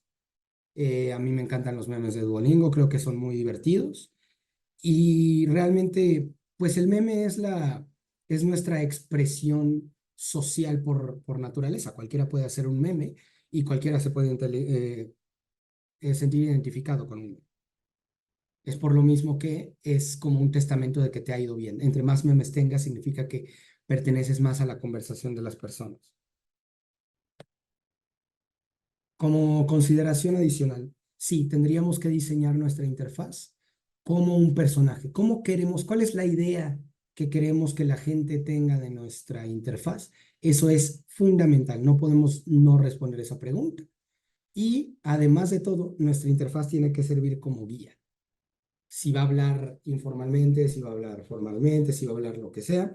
Eso es una decisión que nosotros tomamos con base en el branding que tiene nuestra marca, en la posición, en el tono de voz que tiene. Sin embargo, el usuario no tiene por qué saber que uno tiene que usar ciertas convenciones, que uno tiene que encontrar el menú aquí, que uno tiene que encontrar tal cosa allá. Entonces, nuestra interfaz, además de todo, tiene que ser una guía. Pensemos en nuestra interfaz como en la persona que le va a dar literalmente la cara al usuario, sobre todo en el teléfono, porque en la computadora todavía tenemos más este paso de distinción. La computadora no se siente tan cercana a nosotros como el teléfono, que lo tenemos literalmente en la cara y estamos así como viendo a las personas, bueno, figurativamente. Entonces, estas consideraciones son importantes porque si es alguien que le va a dar la cara al usuario, alguien que va a guiar al usuario y le va a decir, mire, pase por aquí, aquí está su botón de no sé qué, este es el botón que hace no sé qué, aquí se le da un scroll, aquí se le da swipe, tenemos que ver cómo va a lucir. Es una persona amistosa como el barista del Starbucks, es un guía de turistas, es una aplicación compleja que necesita demasiada guía, demasiados caminos por recorrer, muchos lugares en donde perderse, es alguien que nada más bienvenido a tal lado, aquí está lo que necesita, es una aplicación de gobierno, siempre he visto las aplicaciones de gobierno como este personaje de Monster Inc., disculpen, es una aplicación más formal, es una aplicación más de llenado de formas, etc. Todo esto nos va a decir una información muy relevante hacia nosotros. Y bueno, estas interfaces no solo las encontramos en el teléfono. Yo uso el teléfono como una como un ejemplo en el que todos estamos familiarizados. Sin embargo, un uso en la cotidianidad que es muy común es el cajero automático. Si uno va a los cajeros automáticos, usualmente puede ver que el camino lo sigue casi casi sin pensar. Ya estamos bastante acostumbrados a poner nuestro NIP, a poner la tarjeta, todo lo que va. Sin embargo, si nos ponemos a fijarnos en el lenguaje en el que está escrito todo, podemos ver que es un lenguaje muy formal. Parecería que el, que el ATM, que el cajero es uno de los empleados de banco que está ahí al lado, porque hablan igualito, casi me los imagino usando una corbatita, el traje completo, invitándote a abrir una cuenta, a aceptar un préstamo, tal cosa. Es como un empleado más. Y entonces a eso es a lo que me refiero cuando digo que el diseño de las interfaces tiene mucho que ver con el diseño de los personajes. Cómo queremos ser concebidos pues como producto, cuáles son las ideas previas que ya tiene la gente de nosotros y cómo podemos hacer para brindarles una cara que refleje nuestra visión y que refleje quiénes somos como producto al usuario final. Entonces, esto es todo lo que traigo para ustedes. Me encanta hablar del tema. De hecho, en cualquier momento podemos tener una conversación. Mis redes están acá. Inmediatamente cuando termine voy a poner todo en el chat y listo. También escribo una columna mensual para Software Guru si la quieren leer. Y bueno, es todo de mi parte. Les agradezco mucho la atención y a la UP por la invitación. Me siento verdaderamente muy privilegiado.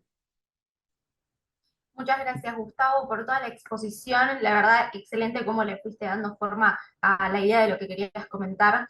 Así que bueno, genial si ya pones tus datos en el chat y por favor quédate hasta el final que seguramente va a haber alguna pregunta para vos. Así que bueno, vamos a continuar con el último expositor. Voy a repetir lo que había dicho en el intervalo pasado, que había tenido un poco de mala conexión, pero por las dudas lo vuelvo a comentar, que es que tanto los expositores como los participantes del encuentro van a poder descargar sus certificados a partir del 12 de agosto en nuestra página web palermo.edu/semana. Así que bueno, nuestro próximo expositor y último de esta charla es Camilo Vázquez, así que ya te veo por ahí, cuando quieras puedes compartir. A ver, esperen, ahí estoy compartiendo. Esperen que... ¿Me escucha bien? Sí, perfecto. Esperen que se me fue acá la presentación.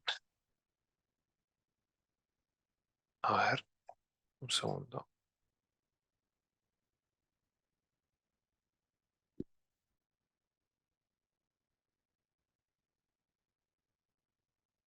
Ahí va. ¿Ahí se ve la presentación? Sí. Sí, sí, se ve en pantalla completa. Perfecto. Bueno, buenas tardes. Bueno, agradecer a Universidad de Palermo por brindar este espacio y bueno, a los expositores eh, que estuvieron dando sus charlas anteriormente. Bueno, esta charla va sobre cómo construir arquetipos de usuario que en relación a lo que estuvieron hablando los anteriores expositores, todos tuvieron en común que se dirigen a usuarios, a personas, a consumidores, a prosumidores y demás.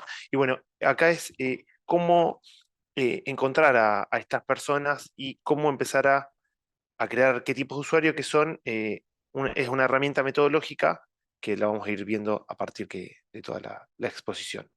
Yo soy Camilo Vázquez Blasiuk, soy diseñador en comunicación visual y actualmente estoy haciendo un doctorado en comunicación en la Universidad Nacional de La Plata, en el cual tomo como problemática usuarios ciclistas de esta ciudad y voy haciendo comparativas con otras ciudades.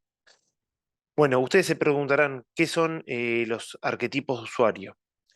Los arquetipos de usuario son fichajes que tienen la finalidad de representar una síntesis de significados, conceptos e ideas de experiencias que tienen personas usuarias de algún servicio, de algún em, eh, diferentes contextos de uso.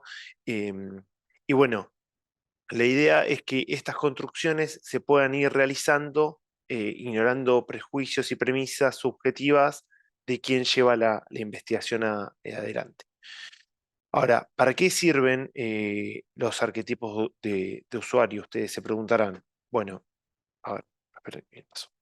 Bueno, sirven para complementar procesos proyectuales, permiten poner el foco en las personas que están consumiendo un servicio o producto, y bueno, sirven también para planificar proyectos, para mostrar en mesas de trabajo quiénes son las personas que están consumiendo estos servicios.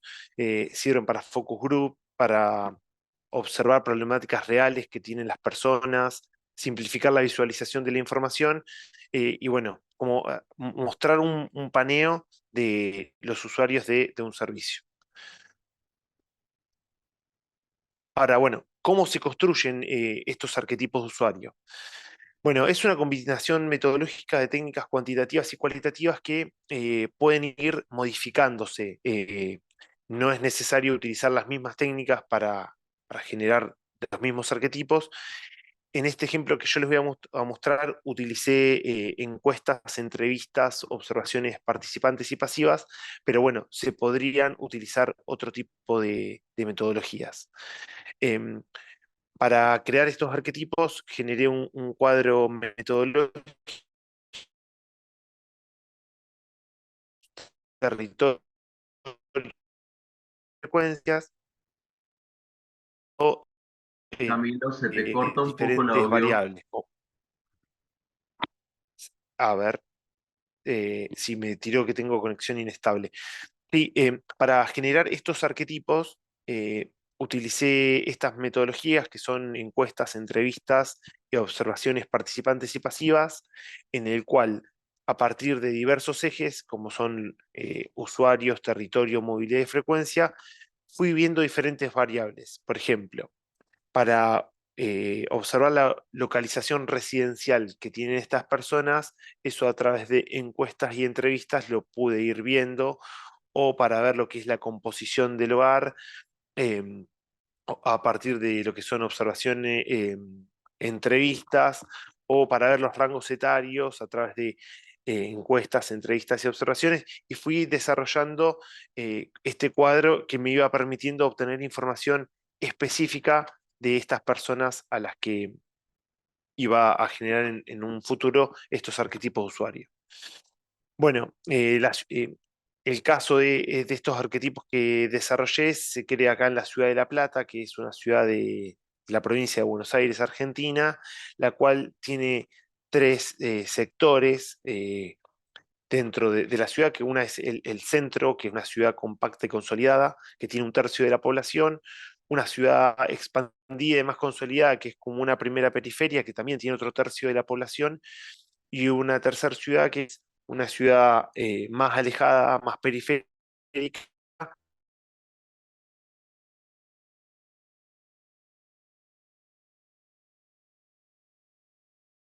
Y bueno, hay algunos puntos que se ven ahí con recorridos de bicisendas y ciclovías. Bueno, estuve haciendo observaciones y entrevistas. Bueno, y cómo se puede ir Camilo, se te está cortando bastante seguido. Si quieres, proba apagar la cámara para ver si con esto ayuda. perfecto, ahí, bueno, no me van a ver. Em, a ver, esperen que vuelvo para atrás. Bueno, les voy a mostrar lo que es la grilla constructiva de estos arquetipos de usuario, que es un fichaje que se va a ir desarrollando en el tiempo, en el cual en un sector superior, en la zona central, se pone una imagen de un rostro de una persona eh, a modo ficticio, con una edad, un nombre y una zona geográfica de residencia. Después, en la parte izquierda, se ven algunos intereses y los modelos de bicicleta que utiliza esa persona. Y en la parte derecha, cómo es su vinculación con la bicicleta y los elementos que utiliza. Después, en una zona central, tomo lo que es el inicio de la zona de viaje hasta la zona de fin con un tiempo estimado. Después, en una zona media inferior, cuántos integrantes tiene su familia para ver lo que es la composición de su hogar. nivel de estudio, tipo de trabajo, si estaciona la bicicleta, si utiliza el transporte público y el uso del automóvil, como para empezar a ver cómo es la vida de esta persona en relación al transporte. Y después, para ir finalizando, una frase de esta persona que termina de redondear cómo es la vida de este usuario en relación a la problemática de utilizar la bicicleta en la ciudad. Y bueno, acá les voy a mostrar ya el ejemplo de arquetipos utilizados, que este, por ejemplo, es el de Mateo, una persona de 29 años, que utiliza la bicicleta para ir del casco urbano centro hasta el microcentro, eh, y su tiempo de viaje es de 15 minutos. Tiene una bicicleta mountain bike y, bueno, tiene una frase que es: la bici es el medio de transporte que elijo para ir a trabajar. Podría ir en el auto, pero queda solo, queda mucho tiempo en la calle, por lo que tengo que pagar mucho estacionamiento, la nafta, y a la mañana es un problema grande llegar porque tengo 40 minutos por el caos vehicular. Y bueno, mi idea con estos fichajes es que las personas, por ejemplo, en mesas de trabajo o grupos de estudio o grupos que lleven adelante políticas públicas, puedan observar rápidamente y de manera simple a personas reales que, bueno, son la convergencia de un montón de metodologías que aportan un montón de información. Después, bueno, está el caso de otra chica que es Julieta, que tiene 24 años y va desde el casco urbano centro hasta la periferia, tarda 45 minutos. eh, y bueno, dice que como está todo el día sentada trabajando desde la casa, cuando termina su jornada laboral, sale a pasear en la bicicleta y la utiliza de manera recreativa. Después hay otro caso de otra persona que se llama Juan Manuel, que también va desde el microcentro hasta el casco urbano y la utiliza con una vinculación muy fuerte, porque dice que la bicicleta es la extensión de su cuerpo y a donde va lo lleva y a donde voy la llevo. o- eh, la usa para toda su vida, y bueno, si tiene que ir a más de 3 cuadras ya se sube a la bicicleta. Y bueno, tiene bastantes fricciones y problemas con conductores de autos. Entonces, bueno, él la elige y es una parte esencial en su vida. Y después, por último, otro arquetipo más de otra mujer que se llama Andrea, que tiene 37 años y vive en el centro de la ciudad y la utiliza para ir a trabajar desde el casco urbano hacia la periferia. Eh, y bueno, ella dice que cuando la utiliza, está cuidando de los demás habitantes, ya que no contamina, no genera gases tóxicos y además hace ejercicio, por lo cual es un combo perfecto. Bueno, la idea con estos 4 arquetipos era mostrar 4 perfiles diferentes de personas que utilizan la bicicleta acá en la ciudad de La Plata. Y bueno, esto se podría llegar a seguir ampliando a través de utilizar otra parte de zona geográfica, otro modo de uso, porque también acá en la ciudad hay muchos deliveries, hay Rappi, em, hay otro tipo de utilización de la bicicleta y otros tipos de movilidad. Entonces se podrían generar nuevos arquetipos de usuario teniendo esta base em, metodológica y de diseño. Bueno, les dejo acá mis datos, agradecerles nuevamente e intenté hacerlo lo más rápido porque ya era el último. Y bueno, cualquier cosa me pueden escribir en mi mail o en LinkedIn o por ahí. Bueno, muchas gracias. Bueno, muchas gracias Camilo por toda la exposición. Nos quedan algunos minutos, pero seguramente te estaremos haciendo alguna pregunta en un ratito como para que puedas profundizar un poco más sobre algún tema. Así que bueno, muchas gracias a todos por haber realizado esta charla, por presentarse el día de hoy y compartir todos los conocimientos. Y bueno, vamos a pasar a una pequeña tanda de preguntas y respuestas. Si alguno tiene alguna pregunta para hacer, alguna de las personas que haya ingresado en la sala, la puede hacer en el chat y lo vamos a estar comentando. Pero mientras tanto, yo les voy a ir haciendo algunas preguntas a cada uno.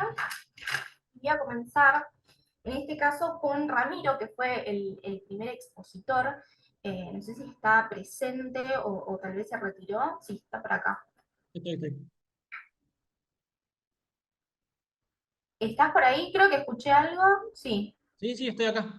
Ah, perfecto, perfecto, genial. Bueno, si podés prender la cámara, genial, si no, no hay problema. Sí, Bueno, si quieren pueden encender todas las cámaras en este momento, chicos. bueno, la pregunta para vos, Ramiro, es si crees que esta oferta desmedida de información produce algún impacto negativo, propiciando la mala información, o como hoy coloquialmente se puede llegar a decir las fake news, y cómo podemos hacer para filtrar y quedarnos con fuentes fidedignas de información.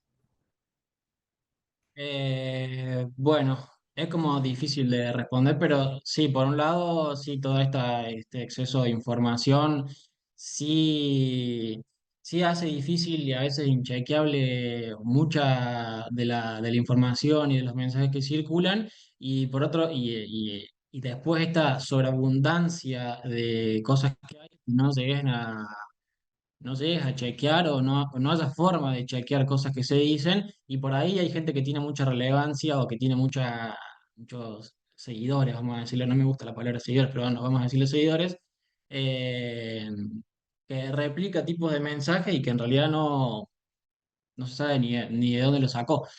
Y la segunda pregunta, ¿cuál era, Rosario?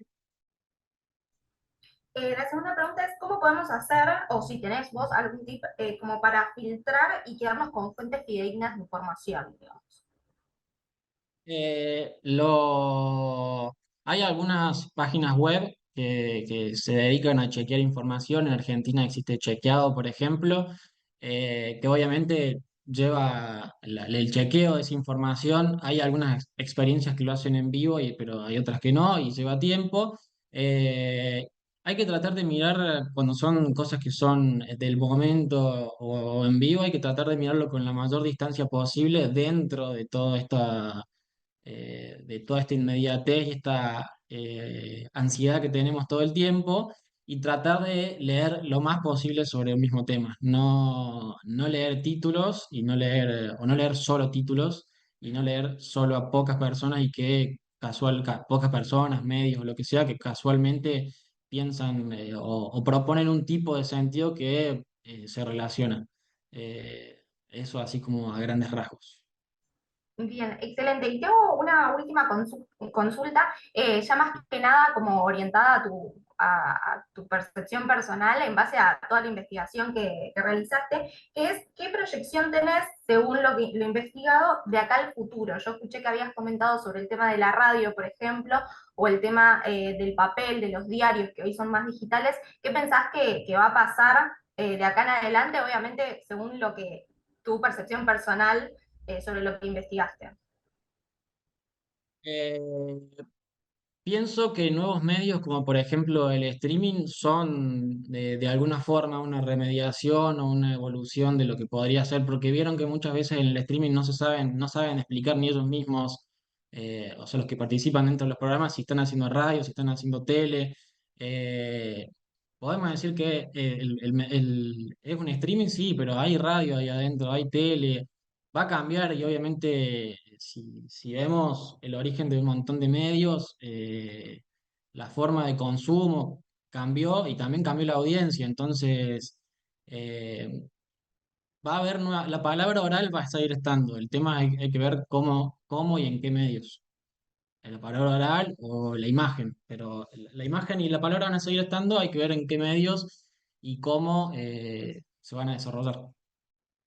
Bien, excelente. Bueno, también todo lo que comentás es algo que está como en constante cambio y actualización, así que seguramente no, hay cosas que todavía no tenemos en cuenta que vendrán en el futuro con otros nombres. Así que bueno, muchas gracias, Ramiro. Sí, Cierro con una última cosita, el tema de inteligencia artificial también va a impactar en todo esto. Ya está impactando, pero todavía va a impactar todavía más porque recién está arrancando, y bueno, va a ser otro tema. es para tu próxima investigación, Ramiro. Así te encontramos también el año que viene dando alguna otra exposición. Bueno, muchas gracias por la participación. Voy a continuar con Jorge González. que también había realizado su exposición en segundo lugar. Y la pregunta es si han tenido la oportunidad de poner en práctica este proyecto de investigación-creación en algún grupo de personas, o si han estudiado los resultados de esta estrategia en algún grupo que ya lo haya hecho. Vale, Rosario, sí, pues digamos, nosotros lo que hemos podido desarrollar es trabajo con comunidad. Ahorita particularmente tenemos una proyección en una convocatoria del distrito, aquí en la ciudad capital de Bogotá, que está buscando generar precisamente este tipo de estrategias vinculados a el rescate del patrimonio ambiental, el rescate, valoración y conservación del patrimonio ambiental de un humedal que está ubicado hacia la zona occidental, perdón, de Bogotá. Entonces, esa es la proyección que tenemos ahorita como el corto plazo, más sin embargo, pues ya hemos venido desarrollando algunos ejercicios con otras convocatorias y con otros, digamos, como grupos objetivos, entre los cuales se cuentan como empresas que, digamos, como que tienen este tipo de interés, ¿no? Como tratar de activar a sus coequiperos, miembros de la organización, en el desarrollo de apropiación y valoración de los valores corporativos. Bien, ¿y han tenido algún feedback o alguna repercusión de cómo han impactado esta estrategia en los equipos de trabajo? Digamos que particularmente lo que hemos podido llegar a encontrar es que, digamos, la estructura en sí puede llegar a ser de alguna manera como un poco compleja de manejar. Por ende, lo que estamos ahorita tratando de propiciar es desarrollar casi como una especie de metodología o de herramienta de diseño que posiblemente va a terminar siendo como un brief en el cual, digamos, como que se permita viabilizar su aplicación de una manera más clara, sencilla, para personas que evidentemente no están vinculadas como al ámbito del diseño. Bien, excelente, Jorge. Bueno, muchas gracias por la respuesta. Voy a continuar con tu compañero Daniel, que no sé si está por ahí. Daniel Martínez. Sí, A ver, no, cuéntame. sí, es que estás con cámara.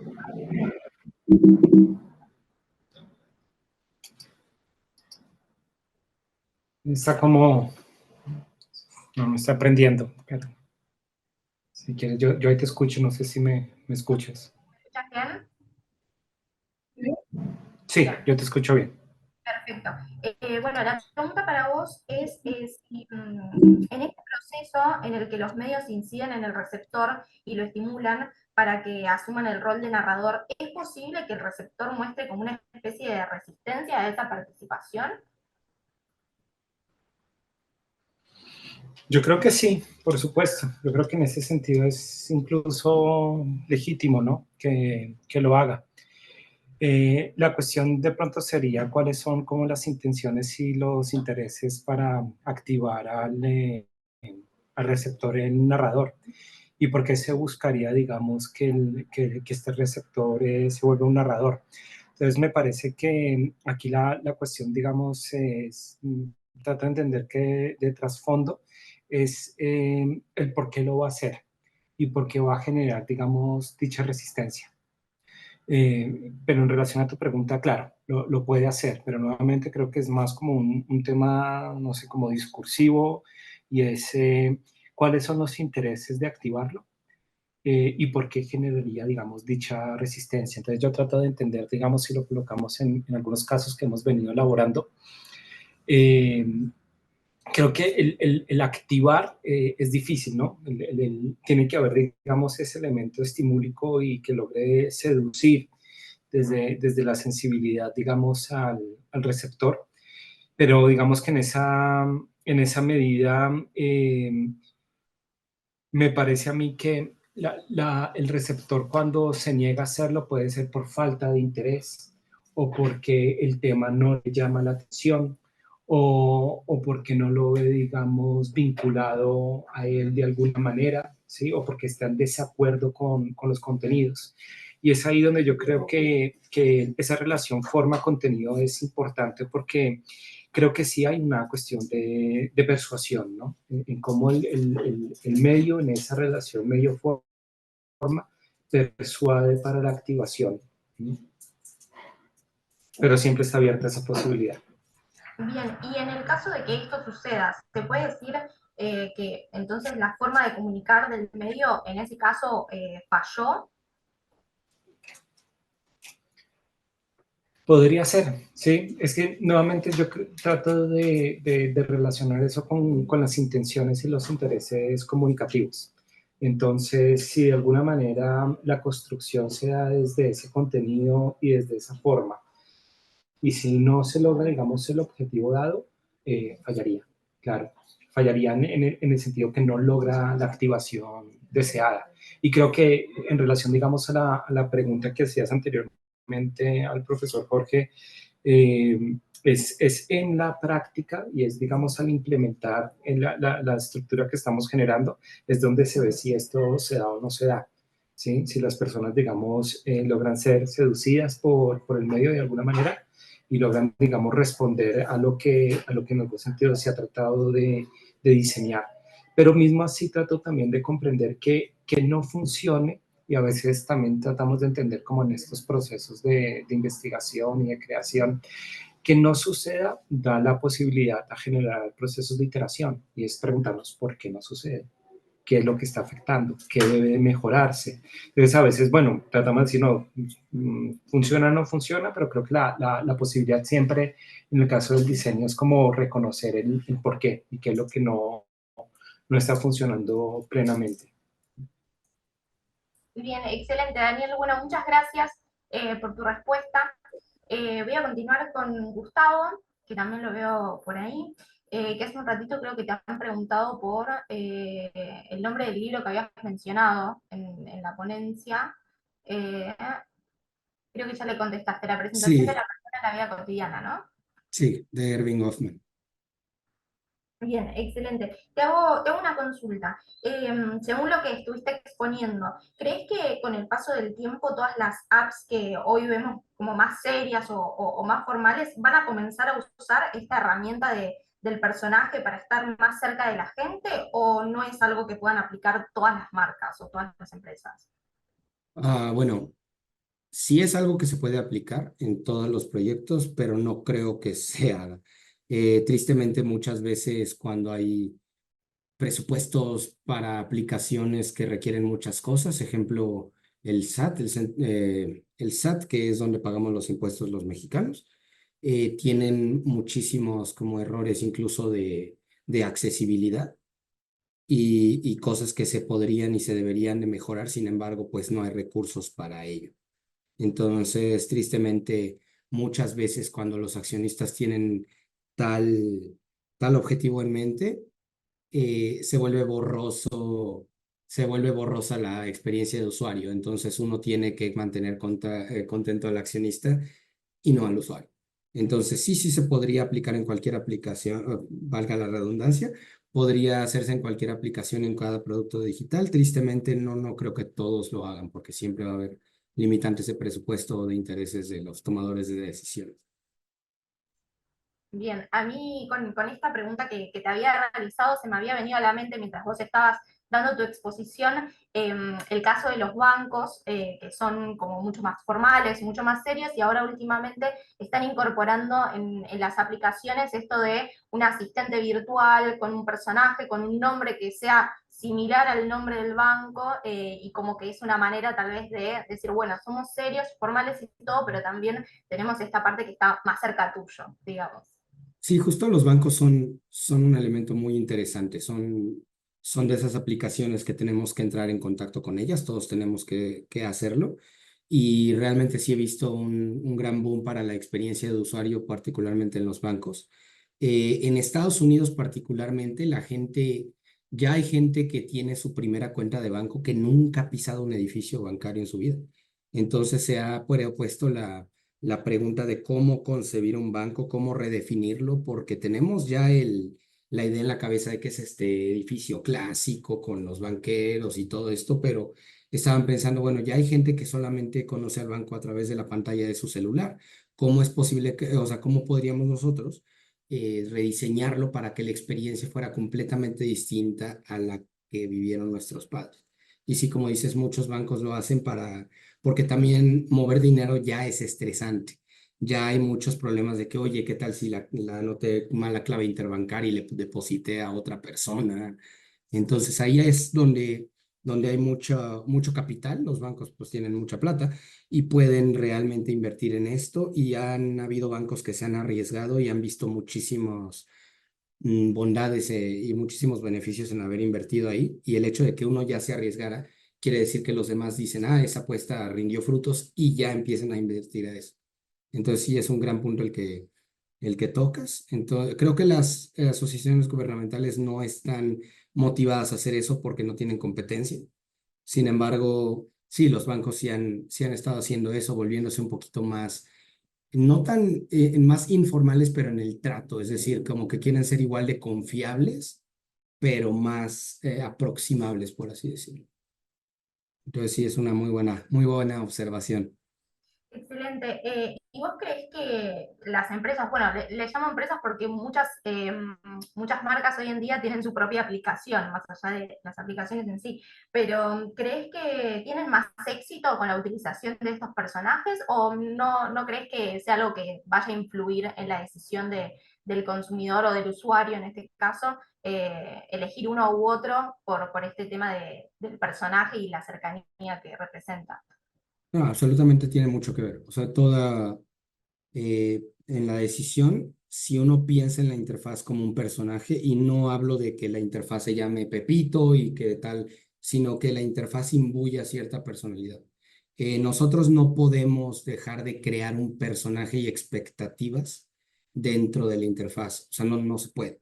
Entonces, querámoslo o no, las personas vamos a interpretar a esta interfaz como un personaje en una capa del subconsciente. Entonces, entre más uno piensa en ello y entre mejor lo diseñe, va a brindar una mejor experiencia. Eso es definitivo. Y de nuevo, no hablo de que la interfaz tenga un nombre, no hace falta de crear a un acompañante como Duo de Duolingo. Sin embargo, sí hace falta que la interfaz te hable en una voz clara, que la interfaz te guíe y que sea confiable en lo que dice. De hecho, hay un ejemplo de un episodio de Los Simpsons en los que sé que allá son muy vistos, en el que Homero se tiene que enfrentar a un oso, tiene que enfrentar sus miedos y tiene que enfrentar a un oso, y entonces dice, es que yo quisiera enfrentarlo del modo humano, que es acabando con su medio ambiente, el cual no es un mal chiste, pero está mal puesto en Homero, que sería algo que más diría Lisa o cosas así. Entonces, eso solamente nos habla de lo importante que es crear interfaces concisas y consecuentes, es decir, que sientas que lo que te dijo la interfaz lo diría la interfaz. Eso requiere muchísimo más trabajo del que uno pensaría, pero sí, si hay un componente narrativo dentro de las interfaces, tienes como un 40% más de posibilidad de compromiso del usuario y de que vuelvan a venir a usarla. Bien, excelente, Gustavo. Muchas gracias por todas las respuestas. Eh, Gracias a ti. Voy a continuar con Camilo Vázquez, que es el último expositor. No sé si está por acá, Camilo. Sí. Sí, Rosario, estoy acá. Bien, la pregunta para vos sería, ¿cómo detectar si fallamos en algo en el armado del arquetipo? No te escuché porque se me cortó. Para que te tengo Ahí me video escuchás. porque tengo muy mala conexión a internet. Ahí te escucho perfecto. Bien, la pregunta era, ¿cómo detectar si fallamos en algo en el armado del arquetipo? Y mira, bueno, para detectar, Ay, ¿se está escuchando como entrecortado? Sí, se Bueno, te corta mucho, Camilo. vas teniendo. Ahora sí. Sí. A ver, se corta mucho ahí. Para ahí que te escucho bien. corto. Sí. No, mira, vos mientras vas construyendo los arquetipos de usuario a través de, bueno, encuestas, entrevistas y demás, vas intentando llegar a una saturación de la información para, bueno, con esta misma información ir creando estos arquetipos y después la idea es intentar validarlos, bueno, en mesa de trabajo y mismo con ellos en entrevistas. Yo cuando armé estos arquetipos, volví a tener entrevistas con usuarios y cuando se los mostré, se fueron viendo reflejados en un montón de actitudes y demás que obvio no reflejan al 100% a la persona, es una gran convergencia de información que, bueno, termina en estos fichajes. Así que yo creo que si estas técnicas metodológicas se realizan con responsabilidad y son serias en cómo se van desarrollando y se tiene un muestreo relativamente amplio, creo que bueno, hay pocas chances de que los arquetipos no sean, no tengan la fidelidad de estos usuarios a los que vamos a estudiar. Bien, perfecto. Y más o menos, según obviamente los arquetipos que has estado realizando, imagino que esto debe también tener que ver con el tipo de proyecto, pero ¿cuánto pensás que pueda ser como una cantidad de personas aproximado con las que deberías realizar la investigación como para decir, bueno, ok, ahora puedo comenzar con el armado de arquetipo? Claro, eso depende demasiado del proyecto. En este proyecto específico, que es para la ciudad de La Plata, que es una ciudad grande, cuando hice la encuesta salieron algo así como 1.500 respuestas, que es casi un 0,01 del total de la población. Y bueno, es muy amplio, pero por ahí con proyectos más chicos, haciendo encuestas y teniendo, no sé, 200 respuestas y después ir entrecruzando con entrevistas, no más de 5 o 6 entrevistas y 5 o 6 observaciones, creo que ahí vamos a tener una primera aproximación a un arquetipo final. Depende demasiado de los proyectos y los servicios que se vayan a abordar, me parece. Bien, excelente, Camilo. Bueno, muchas gracias por tu respuesta. No sé si alguno quiere dar como algún mensaje final o le quiere hacer pregunta a algún otro expositor.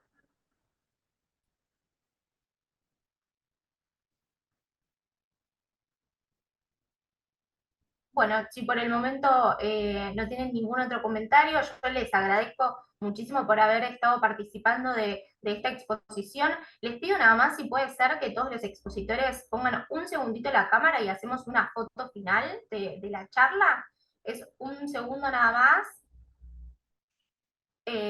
Nos quedamos quietos para no salir mal. Jorge, Daniel, si pueden prender la cámara. Daniel, no sé si tenía algún inconveniente con la cámara. Sí, ahí la tengo prendida, pero no está funcionando, disculpe. Bueno, quedaría entonces únicamente Jorge, que no sé si tal vez se ha retirado. eh, pero bueno, hacemos. A ver, Por aquí estoy. ahí está Jorge. No sé si puedes prender un segundo la cámara y hacemos una foto final de la charla. Perfecto, perfecto. Bueno, muchas gracias a todos. Nos quedamos un segundo quietos nada más. Bueno, ya estamos. Muchas gracias por haber participado. Si quieren dejar sus datos de contacto acá lo último en el chat, que algunos han quedado más arriba, lo pueden hacer, que siempre está bueno que los puedan volver a contactar y conocer más sobre sus proyectos. Y bueno, nada, únicamente despedirlos. Acá Daniel Martínez pudo iniciar la cámara, así que voy a hacer una captura breve. Nuevamente, así estamos todos.